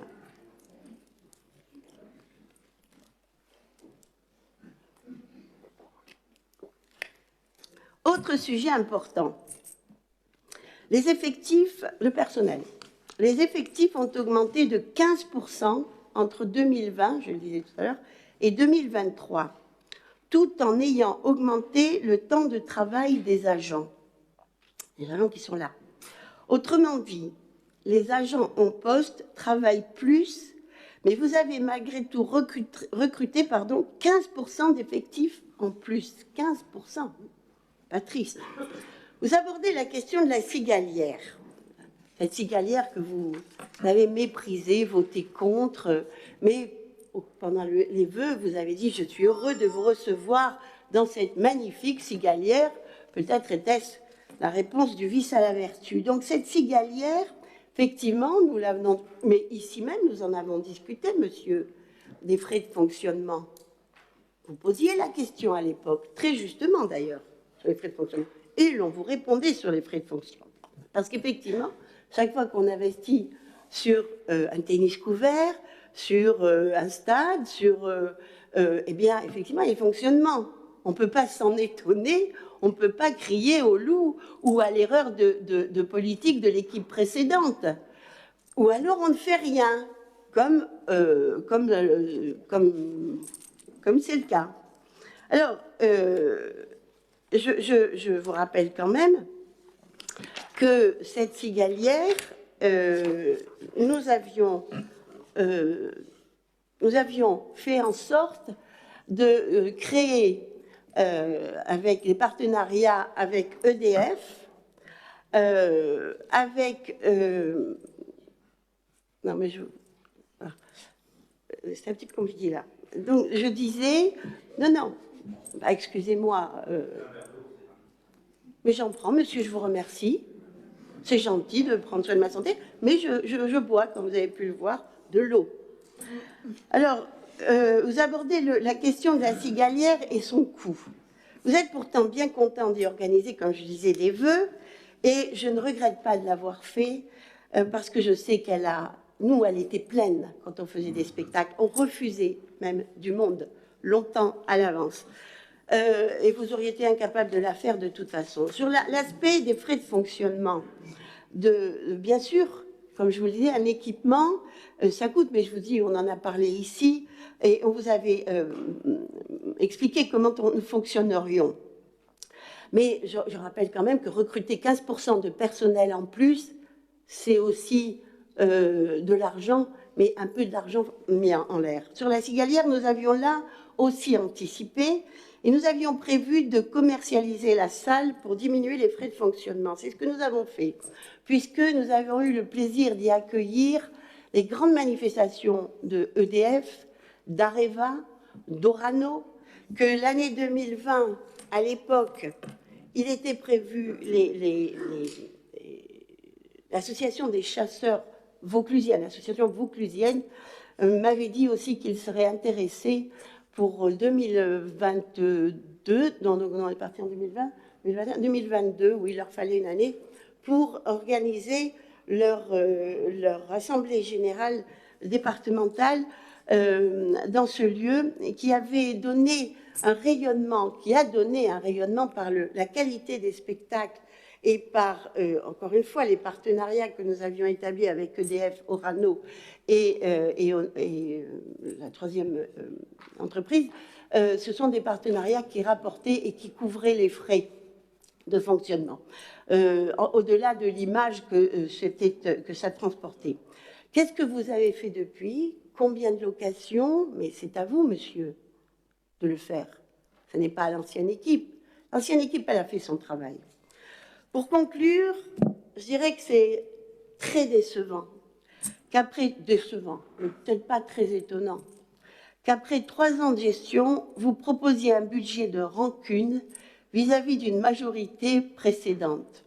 À chaque page, nous sommes attaqués alors que vous avez tous les pouvoirs. Et c'est assez pathétique, et votre faillite et l'échec de votre politique, je le redis, ne regarde que vous, monsieur, pas l'équipe précédente. Si vous n'investissez pas, ce n'est pas de la faute de l'équipe précédente. Si vous faites les mauvais choix, c'est que vous n'avez pas la volonté de le faire. Et je ne récapitule pas tous les mensonges que j'ai notés et auxquels je répondrai petit à petit sur Mistral, etc. Et puis mes collègues vont intervenir également. Alors, et pour conclure, je lirai la phrase de la Chambre régionale des comptes en 2019 cette fois, puisque j'ai eu la chance d'avoir deux visites. Voilà ce que dit la Chambre régionale des comptes. Les efforts de gestion consentis par la collectivité lui ont permis, malgré la baisse des ressources dues aux baisses de l'État, comme je vous en ai parlé l'autre fois à l'Interco, puisque François Hollande, prédécesseur de votre ami Macron et également votre ami, nous avait coupé exactement de la même manière les subventions. Et malgré ce, vous voyez, les efforts de gestion consentis par la collectivité lui ont permis, malgré la baisse des ressources, de maintenir une capacité d'autofinancement brut comprise entre 3,3 millions et 5,1 millions, sans hausse de fiscalité locale. Voilà, monsieur, la conclusion de mon propos. Je la laisse donc à la Chambre régionale des comptes 2019, quelques mois avant que vous arriviez. Y a-t-il d'autres interventions, Madame Calero? Oui, je vais aller sur les mêmes propos que Madame Bompard, mais je vais revenir plus précisément sur le passage de la subvention de la ville versée au CCAS. Et tout comme le rapport, ce passage ne montre que mensonges et contradictions. Et je vous cite. La subvention de fonctionnement au CCAS prévisionnel est portée à 802 000 € pour compenser le déficit de fonctionnement structurel du foyer autonomie d'Audet, dont la dégradation des locaux et des services semble avoir été volontairement, alors écoutez bien, volontairement entretenue depuis 2017. Diminution des services, là aussi, je vous cite, diminution des services, travaux d'entretien et de réhabilitation non effectués, avec pour effet un taux d'occupation réduit d'année en année, ne permettant plus à la résidence de prendre en charge ses charges de fonctionnement incompressibles, personnel fluide, etc. Et là, vous vous moquez du monde, ou plutôt des résidents et de leurs familles, car nombreux sont clairvoyants sur vos intentions et surtout sur le changement intervenu dans la résidence depuis votre arrivée. Pas comme un sauveur, comme vous souhaiteriez que l'on vous voie, bien au contraire. Votre première contradiction et votre premier mensonge sur la dégradation des locaux. Lors du CA du CCAS d'octobre 2022, vous délibériez sur le report de 300 000 € de l'investissement vers le fonctionnement pour combler déjà un déficit en fonctionnement, justifiant que, et là écoutez bien, la résidence autonomie Alphonse Daudet n'appartient pas à la collectivité, qui ne saurait donc y faire des travaux structurels, relevant du propriétaire. Non, mais oui, parce que j'ai l'impression que vous n'avez pas compris. Non, mais comme vous avez sûrement pas... S'il vous plaît, laissez finir Mme Caléron. Qu'elle ne dispose pas de plan d'investissement, je continue à vous citer, en nécessitant les crédits qui ont été précédemment affectés en section d'investissement. Alors, je rappelle que ces 300 000 € investis, ces 300 000 € mis en investissement par notre municipalité, pas la vôtre évidemment, vous ne savez pas faire des économies, justifient non seulement que la résidence était bénéficiaire, mais provenait déjà d'investissements effectués. Car effectivement, la ville n'est pas propriétaire de la résidence, les bailleurs étant Mistral Habitat à l'époque et aujourd'hui Grand Delta. Ce même propriétaire n'a jamais répondu à ses obligations de bailleur de faire les travaux nécessaires à la conformité de l'établissement. En 2008, lors de notre arrivée, nous ne sommes pas restés sans rien faire, évidemment. Parce qu'en 2009, nous avons fait un constat d'huissier et une mise en demeure de procéder aux travaux. En 2010, nous avons saisi le tribunal de grande instance de Carpentras pour qu'une expertise soit ordonnée. Et en 2011, l'expert nous donne raison. Après cette expertise, nous provoquons des réunions de travail avec la direction, mais Mistral Habitat repousse de mois en mois les travaux. Mistral Habitat nous proposait de faire les travaux à condition d'augmenter le loyer, ce qui était hors de question pour nous, évidemment.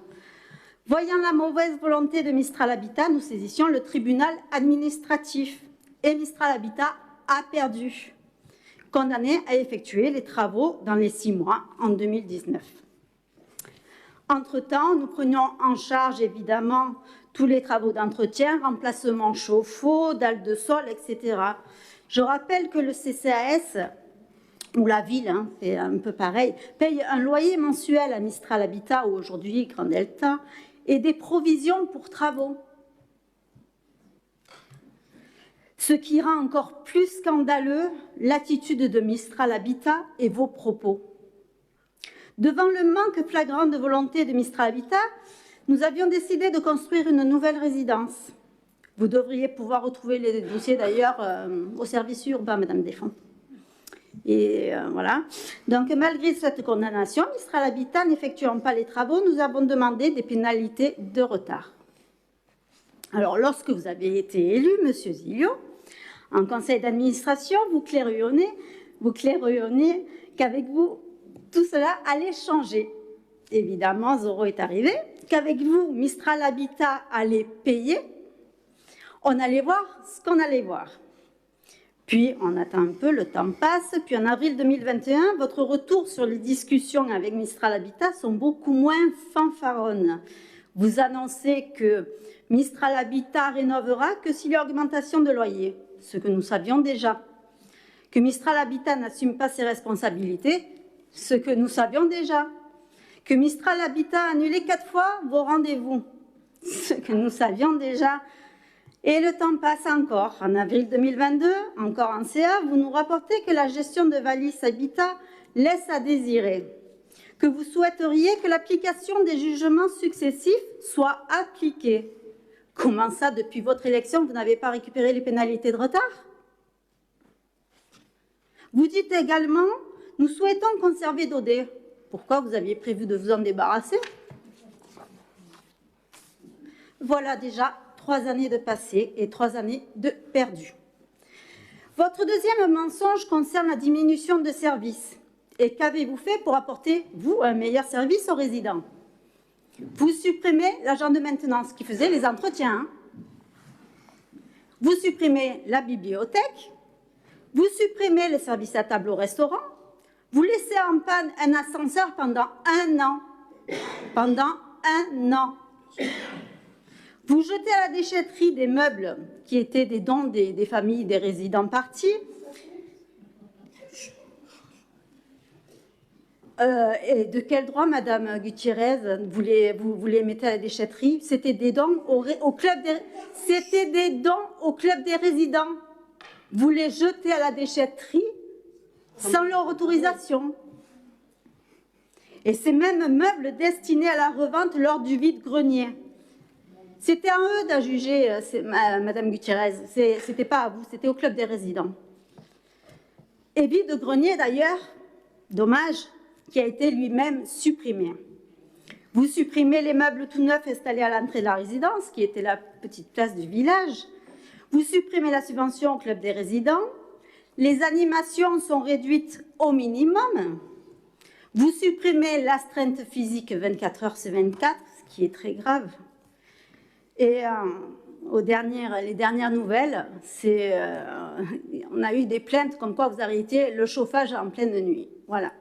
Donc là, ce qui est encore plus grave, si c'est le cas.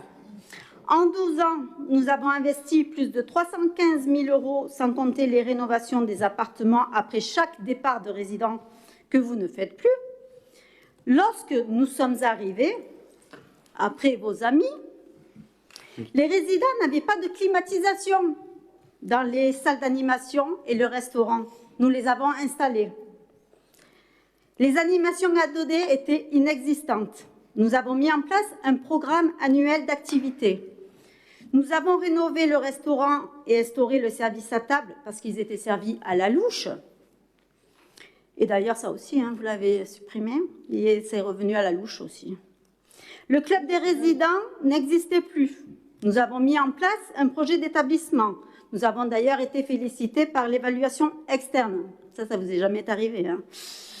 Pendant 12 ans, nous avons investi dans le mobilier, la vidéosurveillance, les serrures sécurisées, le matériel de cuisine, la salle de relaxation, les machines à laver, la mise en place de la télésécurité en supplément de l'astreinte 24 heures sur 24. Et même lors du confinement, le conseil départemental a utilisé nos fiches protocoles.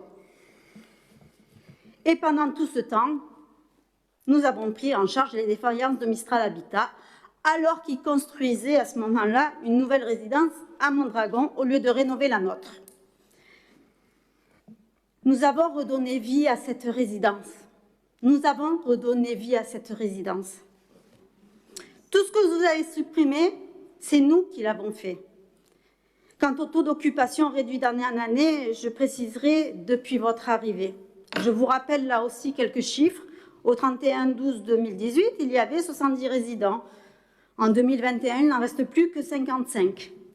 Et à cause de votre gestion catastrophique, aujourd'hui, c'est 28 appartements qui sont libres sur 80. Et ça, ce sont vos propos, Monsieur Zillou. Du jamais vu. Du jamais vu. Et après, vous osez dire que Daudet n'a pas été volontairement entretenu.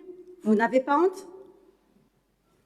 Les familles ne sont pas dupes, les résidents souffrent et ce n'est pas la gloire de Bolène. Est-ce qu'il y a d'autres interventions? Monsieur Morand.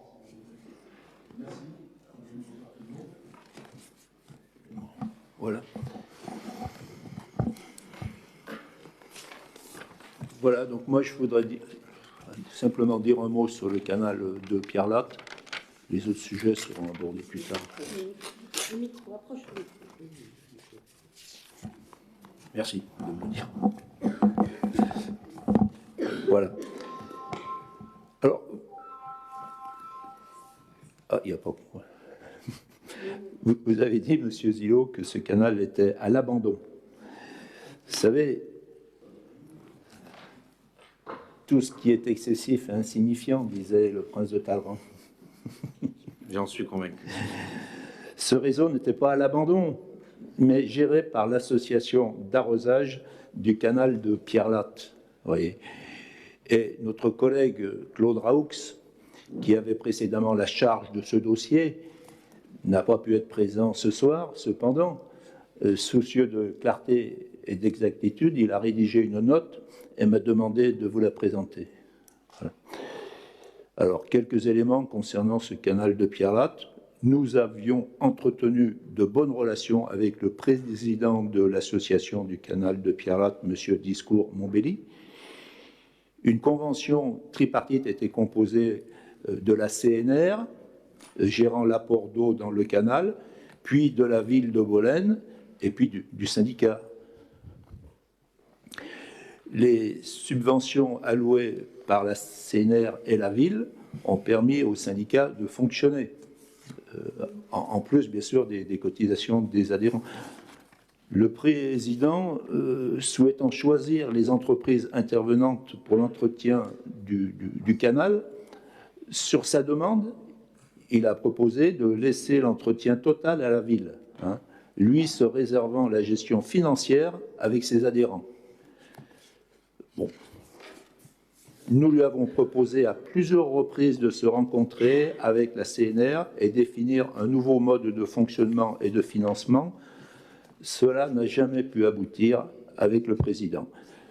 Le syndicat gérait avec son fontainier les réglages délicats d'apport d'eau via les petits canaux aux parcelles des adhérents. Nous lui avons précisé que la ville formerait un nouveau fontainier pour assurer la continuité, tout en collaborant avec la CNR pour, entre autres, la gestion des crues. Voilà ce que nous avons dû gérer.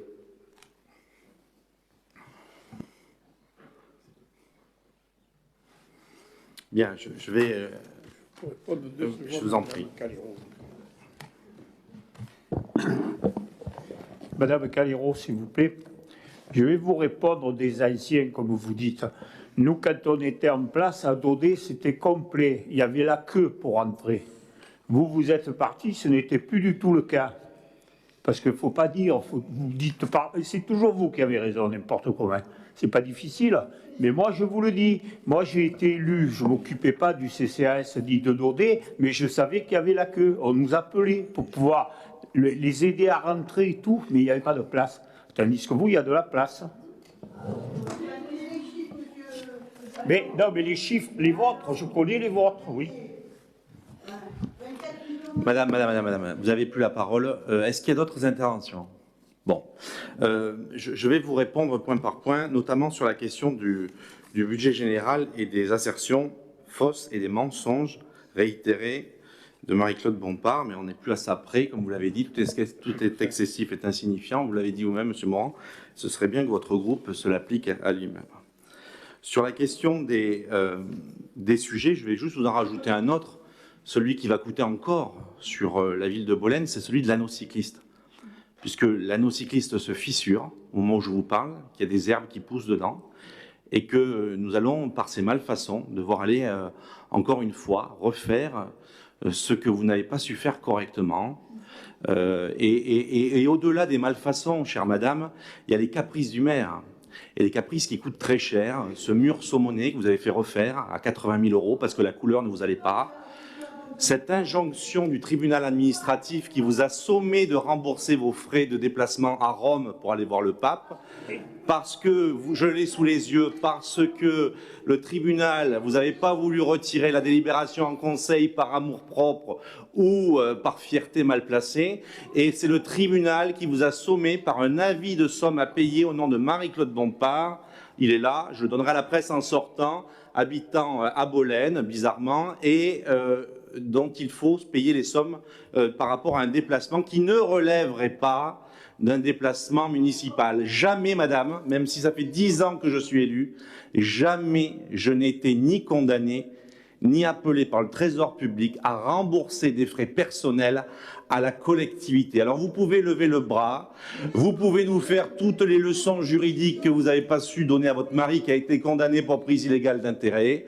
Vous pouvez, mais oui madame, parce que si vous voulez l'entreprise familiale, qui n'est d'ailleurs plus que familiale, puisqu'il n'y a plus personne qui vous suit, même ceux qui avaient la même étiquette que vous, chère madame. Eh bien oui, à la hauteur, et je vais répondre point par point à l'ensemble de vos éléments. D'abord, l'anneau cycliste, il y a des malfaçons, il y a de l'herbe qui pousse, et il y a des fissures. Il n'est pas vieux, il me semble, et donc il y a des réparations qui vont être faites. En ce qui concerne sur Mme Bompard, ajouter à la vulgarité, si vous voulez, ça ne marche pas. Oh, quelle élégance. On m'avait dit que l'élégance vous caractérisait. Allez-y, continuez. S'il vous plaît. Madame Bompard, vous n'avez pas la parole, donc vous ne répondrez pas. Le débat a eu lieu et je vais vous parler. Mais la pratique de l'extrême droite qui consiste à créer des incidents de séance pour pas qu'on parle de son bilan catastrophique à la tête de la ville pendant 12 années où vous nous avez bassiné sur des leçons de morale, en veux-tu, en voilà, avec des condamnations par le tribunal administratif de rembourser des frais personnels de déplacement à Rome pour aller voir le pape, tout ça payé par le contribuable. Je tiens ce dossier à la fin, bien sûr, à tous ceux qui voudront le voir, puisque c'est un document public. Mais vous avez beau répondre, de toute façon, vous savez très bien mentir. Et d'ailleurs, si vous étiez dans l'astrologie chinoise et que vous devriez vous reconvertir, vous seriez le chat. Parce que vous agissez avec beaucoup... Non, mais c'est vrai. Non, je ne l'avais pas préparé, mais vous voyez, non, je ne l'avais pas préparé. Contrairement aux fiches que vous avez soigneusement fait écrire pour vous et pour votre intervention, moi, j'ai rien fait écrire par d'autres personnes dans d'autres horizons que celui de Bolène, d'ailleurs. En ce qui concerne la question des transports et du transfert des compétences, alors je suis quand même navré d'apprendre que vous n'avez toujours rien compris au transfert de compétences, puisque une compétence est transférée dès lors qu'il y a une commission locale d'évaluation des charges, ce qui veut dire que la compétence transférée coûte le même coût et que l'argent est pris sur la comptabilité de la collectivité qui transfère, ce qui veut dire que nous avons perdu le montant de l'exercice de la compétence transport qui est au profit de la communauté de communes et que par conséquent, vous nous annonciez que nous allions dégager des marges de rien du tout, puisque pour faire la compétence, nous devons exercer les mêmes. Enfin, si nous avions dû louer la salle de la Cigalière au prix qu'elle nous coûte, il aurait fallu exactement la louer 312 jours par an pour faire en sorte qu'elle puisse être rentabilisée. Alors je sais, ça fait sourire ma collègue adjointe à la culture, mais comme le ridicule ne type pas, et il paraît même que c'est à ça qu'on les reconnaît, que nous devons bien consolider que vraiment, après les gens qui ne sont plus inhumés, vous nous le disiez, ils se font brûler, désormais, il aurait fallu louer 312 jours par an la Cigalière pour rentabiliser ce que vous n'avez pas suggéré. En ce qui concerne les dépenses de fonctionnement, je veux quand même venir vous préciser deux choses. La première, c'est que vous comparez des années qui ne sont pas comparables. En 2023, nous avons perdu 1 million de gestion de la crèche, ce qui n'était pas le cas en 2020 quand nous sommes arrivés sur le personnel. En 2023, nous perdrons 470 000 € du dégel du point d'indice des fonctionnaires, ce qui n'était pas votre cas en 2019. Mais pire, je vais forcer le trait. Vous avez obtenu de la communauté de communes en 2019 1,6 million d'euros de dotation de solidarité communautaire, alors que cette année, nous proposons 0, avec l'excédent que nous savons faire. Vous avez eu 2 millions de fiscalités directes sur les 19 millions de fiscalités que compte la fiscalité touchée par la collectivité en 2019, plus 1 million de fiscalités indirectes, c'est-à-dire que vous avez récupéré en 2019 5 millions de recettes supplémentaires. À cela s'ajoutent 5,7 millions d'emprunts la même année, puisque c'est bien 5,7 millions d'emprunts que vous avez empruntés un an avant les échéances électorales, afin de financer tout votre programme. Si bien que la Covid-19 en 2020 a demandé au directeur départemental des finances publiques de faire voter le budget au 31 juillet 2020, budget que nous avons écrit nous-mêmes, arrivé le 3 juillet, avec votre directeur des finances qui est parti le 10 juillet, et pour lequel nous devions le voter le 31 juillet. Au moment où nous nous parlons, lorsque nous prenons la ville de Bolène, 67% des dépenses avaient été engagées avant la période du mois de mars-avril pour l'année unique de 2020. Ce qui prouve, s'il devait y avoir un exemple, ou du moins l'illustration de votre fonction opportuniste, d'avoir choisi Bolène comme ville cible pour essayer d'appuyer ou d'asseoir une politique de Ligue du Sud, sans avoir aucune considération à la fois pour les habitants, comme vous l'avez toujours eu, et juste pour la politique politicienne, nous en avons désormais la démonstration. Mais pire, alors que vous vouliez aller à Rome, j'insiste, vous vous êtes fait payer le transport par la ville, et comme vous aviez cette fierté de ne pas vouloir redélibérer devant nous, qui nous vous avions dit, Madame, vous abusez un petit peu, c'est le tribunal administratif qui est venu le faire au passage avec des frais d'avocat et des condamnations à payer par le tribunal.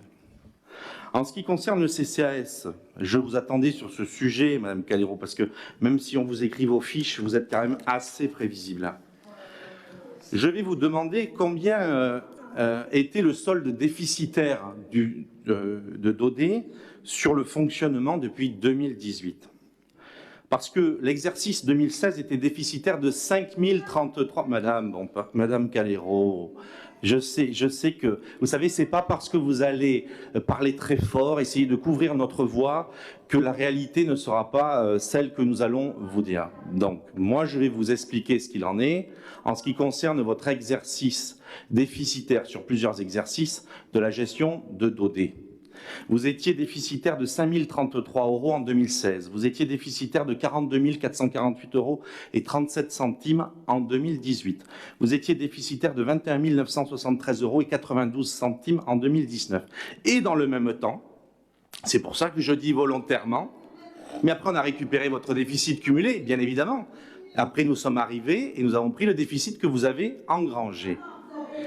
Depuis 2010, vous avez des réserves qui avaient été affectées en investissement. Vous avez en 2011, alors que vous étiez déficitaire, Madame Calero, oh là là, l'élégance incarnée. En ce qui concerne 86 872 € et 17 centimes en 2011, qui ont été affectés du fonctionnement à l'investissement, et en 2020, 345 000 € en 2020 affectés à l'investissement. Alors oui, permettez-nous, alors que vous étiez en déficit de fonctionnement sur plus de 5 années répétées successives, de nous poser la question, à quoi bon mettre entre 30 000 et 80 000 € par an de réserves affectées en investissement sur la comptabilité de Daudet, alors que vous étiez déjà en déficit sur le fonctionnement.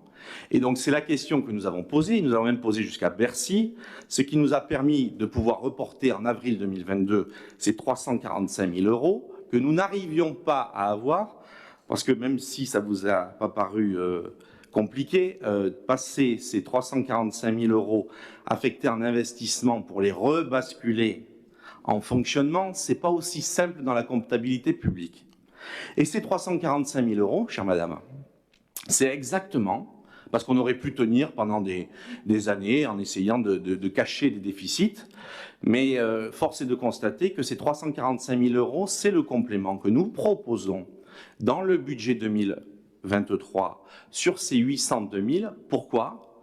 Parce que la comptabilité de Daudet est une comptabilité qui est différente de celle de la collectivité, c'est une comptabilité M22 et pas M14, et que donc en 2024, nous reprendrons les comptes de 2022 et pas de 2023. Nous récupérerons, chère madame, l'exercice budgétaire 2024, les excédents sur l'exercice 2022 que nous avons pu générer dans le cadre de la gestion de Dodé. Donc s'il fallait apporter des éléments sur ce sujet-là, bien évidemment que tous ces documents sont publics, je les tiens à disposition, mais je vais répondre à l'ensemble de vos questions. Mais vous avez déjà parlé. Sur l'agent, mais oui, mais vous avez largement parlé. En plus, franchement, comme moi, je ne sais pas mieux faire que vous, je n'ose pas vous redonner la parole de peur d'avoir des leçons du professeur Calero. En ce qui concerne l'agent de maintenance et la bibliothèque, moi, je veux préciser d'abord toute ma confiance au travail qui est fait sur Dodé, et notamment sur la délégation de mon adjointe Myriam Gutierrez, sur la question des constatations. La première chose sur la question de Dodé, c'est que la situation et, je dirais, le vieillissement de l'établissement nous amène quand même, malgré tous les postulats que vous avez posés, qui sont vrais, hein, parce que moi, quand on vous dit des choses vraies, il n'y a pas de problème, sur la question de Mistral Habitat et de Valis Habitat, c'est que ce postulat-là, de la question de l'ergonomie des sanitaires, etc. En ce qui concerne l'utilisation des appartements et des animations, du taux d'occupation, etc. Moi, je veux dire deux choses. La première, c'est que c'est très grave de dire que nous avons supprimé l'astreinte. Parce que le foyer Dodé ne peut être foyer Dodé que s'il y a une astreinte. Et s'il n'y avait pas d'astreinte, il ne pourrait pas être en fonctionnement et ouvert au public. Ça, c'est la première chose. Donc, je crois qu'on peut tous être dans le grossissement du trait quand il s'agit de joutes politiques, mais il s'agit quand même d'être un peu responsable et de ne pas mentir sur tout et tout le temps pour rester un peu crédible au moins vis-à-vis de la responsabilité que nous avons vis-à-vis des occupants, parce qu'il y a des personnes qui vous écoutent, chère madame, ce soir, des personnes qui sont dans la salle aujourd'hui. Et donc, si on n'avait pas forcément d'astreinte, nous ne pourrions pas ouvrir Dodé. Nous avons posé deux choses, en l'occurrence avec madame Gutierrez et madame Morel. La première chose, c'est de faire en sorte de pouvoir porter des astreintes qui n'étaient plus forcément souhaitées par l'ensemble du personnel de Dodé et pour laquelle il fallait apporter des éléments. Par conséquent, une partie du personnel le souhaitait, d'autres ne le souhaitaient pas, d'autres ne voulaient plus, etc. Et donc il a été pris, plutôt que de couper en deux ces astreintes, de faire le choix de prendre globalement pour les astreintes une société dont, bien évidemment, la directrice du CCAS et l'adjointe, Madame Gutierrez, sont au regard des éléments qui leur sont retransmis dans le cadre de ces permanences. Premièrement. La deuxième chose, c'est que nous ne sommes pas, parce que vous savez, nous ne restons que des humains, et que nous avons deux personnes à Dodé qui sont frappées d'une longue maladie. Et que ces personnes qui sont frappées d'une longue maladie doivent être remplacées. C'est l'objet du recrutement actuel de coordination. Non pas parce que Madame Calero nous aurait demandé de le faire, mais parce qu'aujourd'hui nous répondons à une demande qui est celle de la coordination de Dodé au regard des deux arrêts de longue maladie qui sont sur le site.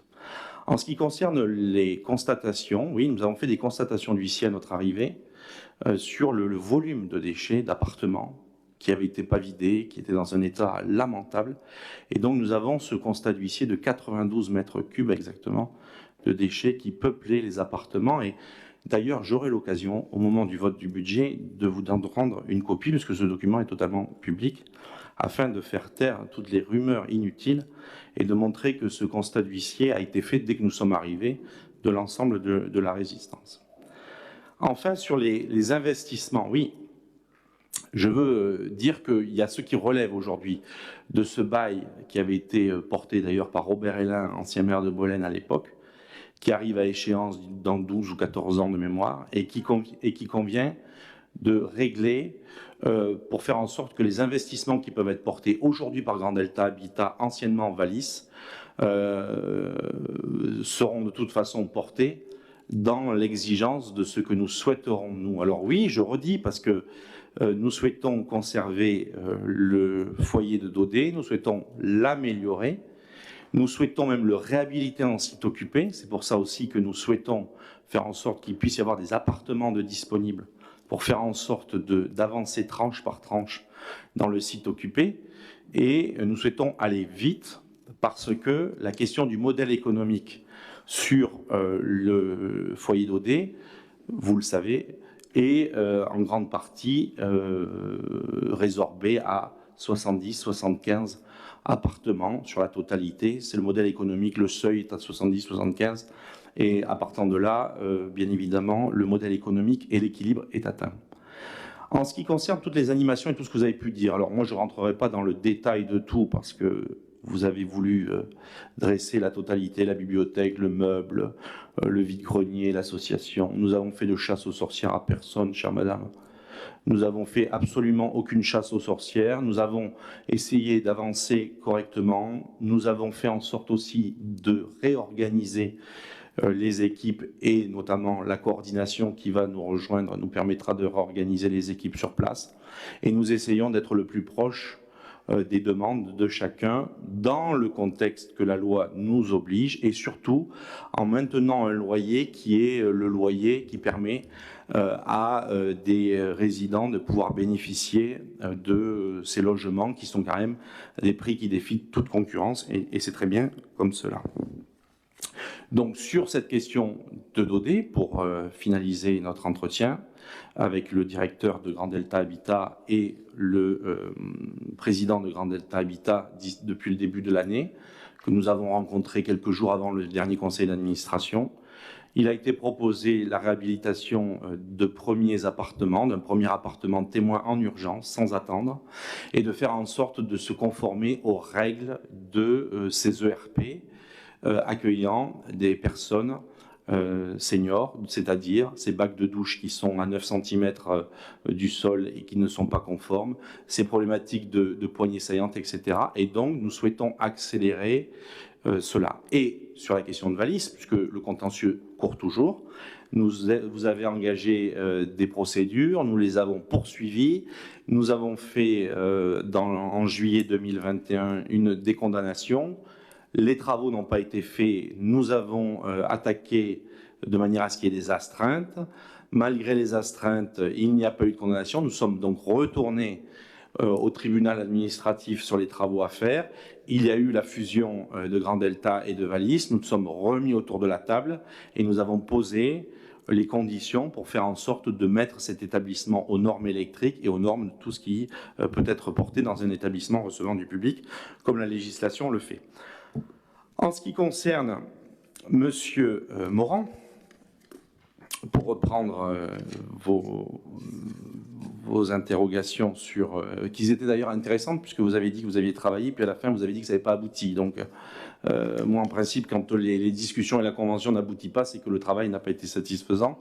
Et donc madame si vous avez dit ça n'a pas pu aboutir avec le président mais c'est vous qui l'avez dit. Hein. D'ailleurs on pourra le réécouter au demeurant.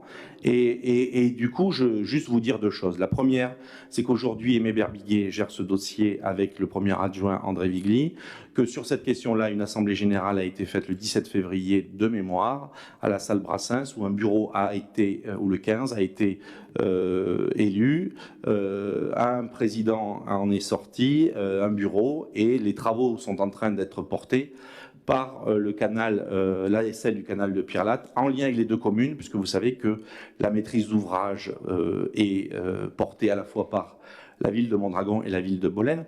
Mais si tout fonctionnait bien, on a quand même des problématiques aujourd'hui dans le cadre des restrictions d'eau et des restrictions de prélèvement.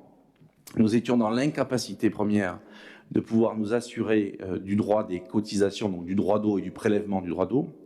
Nous avons constaté tout au long du canal de Pierre-Latte, des WC sauvages qui se jetaient dans le canal de Pierre-Latte, pas moi qui l'invente, hein, c'est la gestion rigoureuse du canal de Pierre-Latte, de ceux qui vidaient leur excédent de chlore et leur piscine dans le canal de Pierre-Latte, qui servaient un peu plus bas à arroser les salades, les jardins de certains Bolénois.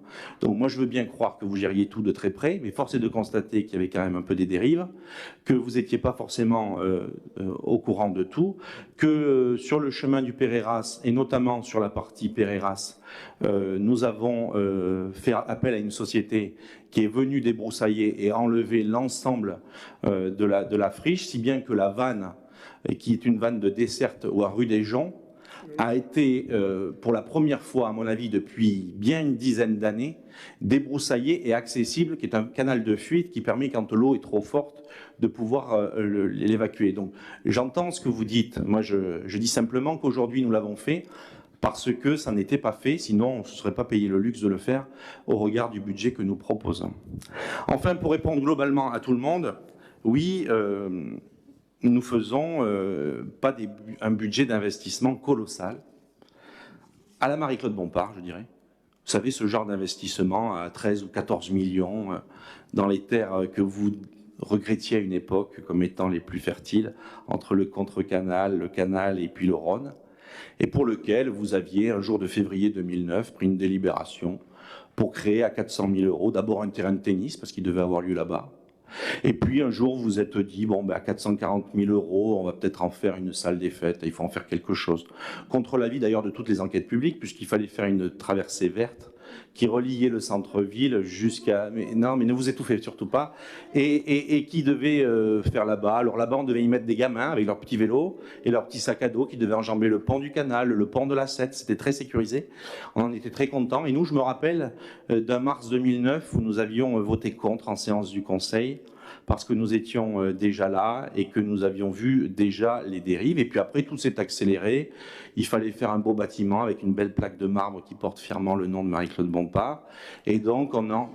Mais c'est pas très grave. Le tout, c'est les répercussions. Vous l'avez faite, mais nous la payons, chère madame. Alors, vous l'avez faite et nous la payons. Et attendez, non, mais attendez, madame, je sais que ça vous gêne, mais... Vous commandez, nous on paye, mais ceux qui payent en tout cas, c'est ceux qui vivent à Bolène. C'est pas peut-être votre cas, mais en tout cas, force est de constater qu'aujourd'hui, c'est un investissement très lourd qui continue d'entacher nos exercices budgétaires successifs. Et et je veux même dire aujourd'hui que l'ensemble des sujet, et d'ailleurs vous en parlerez à votre ancien premier adjoint Rémi Martin, qui je me semble être parti pour ces raisons-là. Non, mais et donc pour vous dire que contrairement à ce que vous dites, même si ça vous fait rire, moi ça me fait pas rire parce que c'est l'argent du contribuable.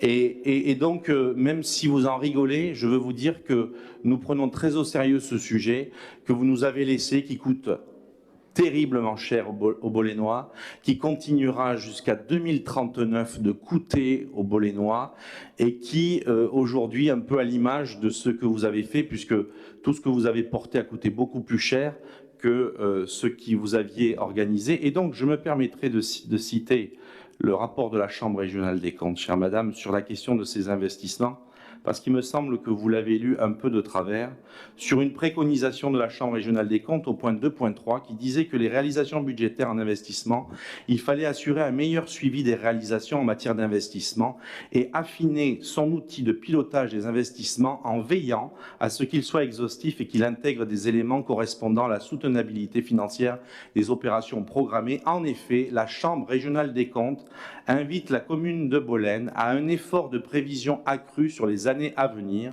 Le nouvel ordonnateur a en effet pu constater que le coût des projets d'investissement engagés sur l'exercice 2019 avait été mal évalué. Salle omnisport, piste BMX, rue Frédéric Mistral, etc. C'est le magistrat de la Chambre régionale des comptes qui l'écrit. Ces projets ont fait l'objet de nombreux réajustements en cours de réalisation par voie d'avenant, dépassant parfois le taux autorisé, notamment pour la salle omnisport. Donc vous voyez, madame, que les leçons de morale ou la lecture par le petit bout de la lorgnette de ces observations est complètement catastrophique. Enfin, vous répondre, parce que vous vous êtes vanté il n'y a pas très longtemps de dire que la ville de Bolène avait plus de cambriolages que l'année dernière. Les chiffres de la gendarmerie sont tombés. La ville de Bolène compte moins de cambriolages en 2022 qu'en 2021. Les chiffres de la gendarmerie que je laisse à l'ensemble de la presse, comme d'ailleurs la condamnation de vos frères à Rome, un petit voyage à Rome, qui est un pays de comptabilité, voyage à Rome, et non, mais je ne vais pas vous laisser répondre parce que vous avez largement discuté, mais vous répondrez à la presse qui exonérerait ce document. Voilà, sur ce débat d'orientation budgétaire Nous n'avons pas fait des grands investissements parce que nous avons de petites ressources par votre gestion. Et comme nous ne dépensons pas 11 000 euros quand on en touche 10 000, nous allons faire des petites choses, mais pour changer le quotidien des Bolénois et surtout réparer le passé parce qu'il y en a bien besoin. Le prochain vote du budget aura lieu le 27 mars 2023. D'ici là, Madame Bompard, vos bilans de mandat, il fallait les faire au moment des élections. L'élection est passée et par conséquent, la séance est levée. Voilà. Madame Bompard, vous n'avez plus la parole. Votre sketch, vous avez dupé personne.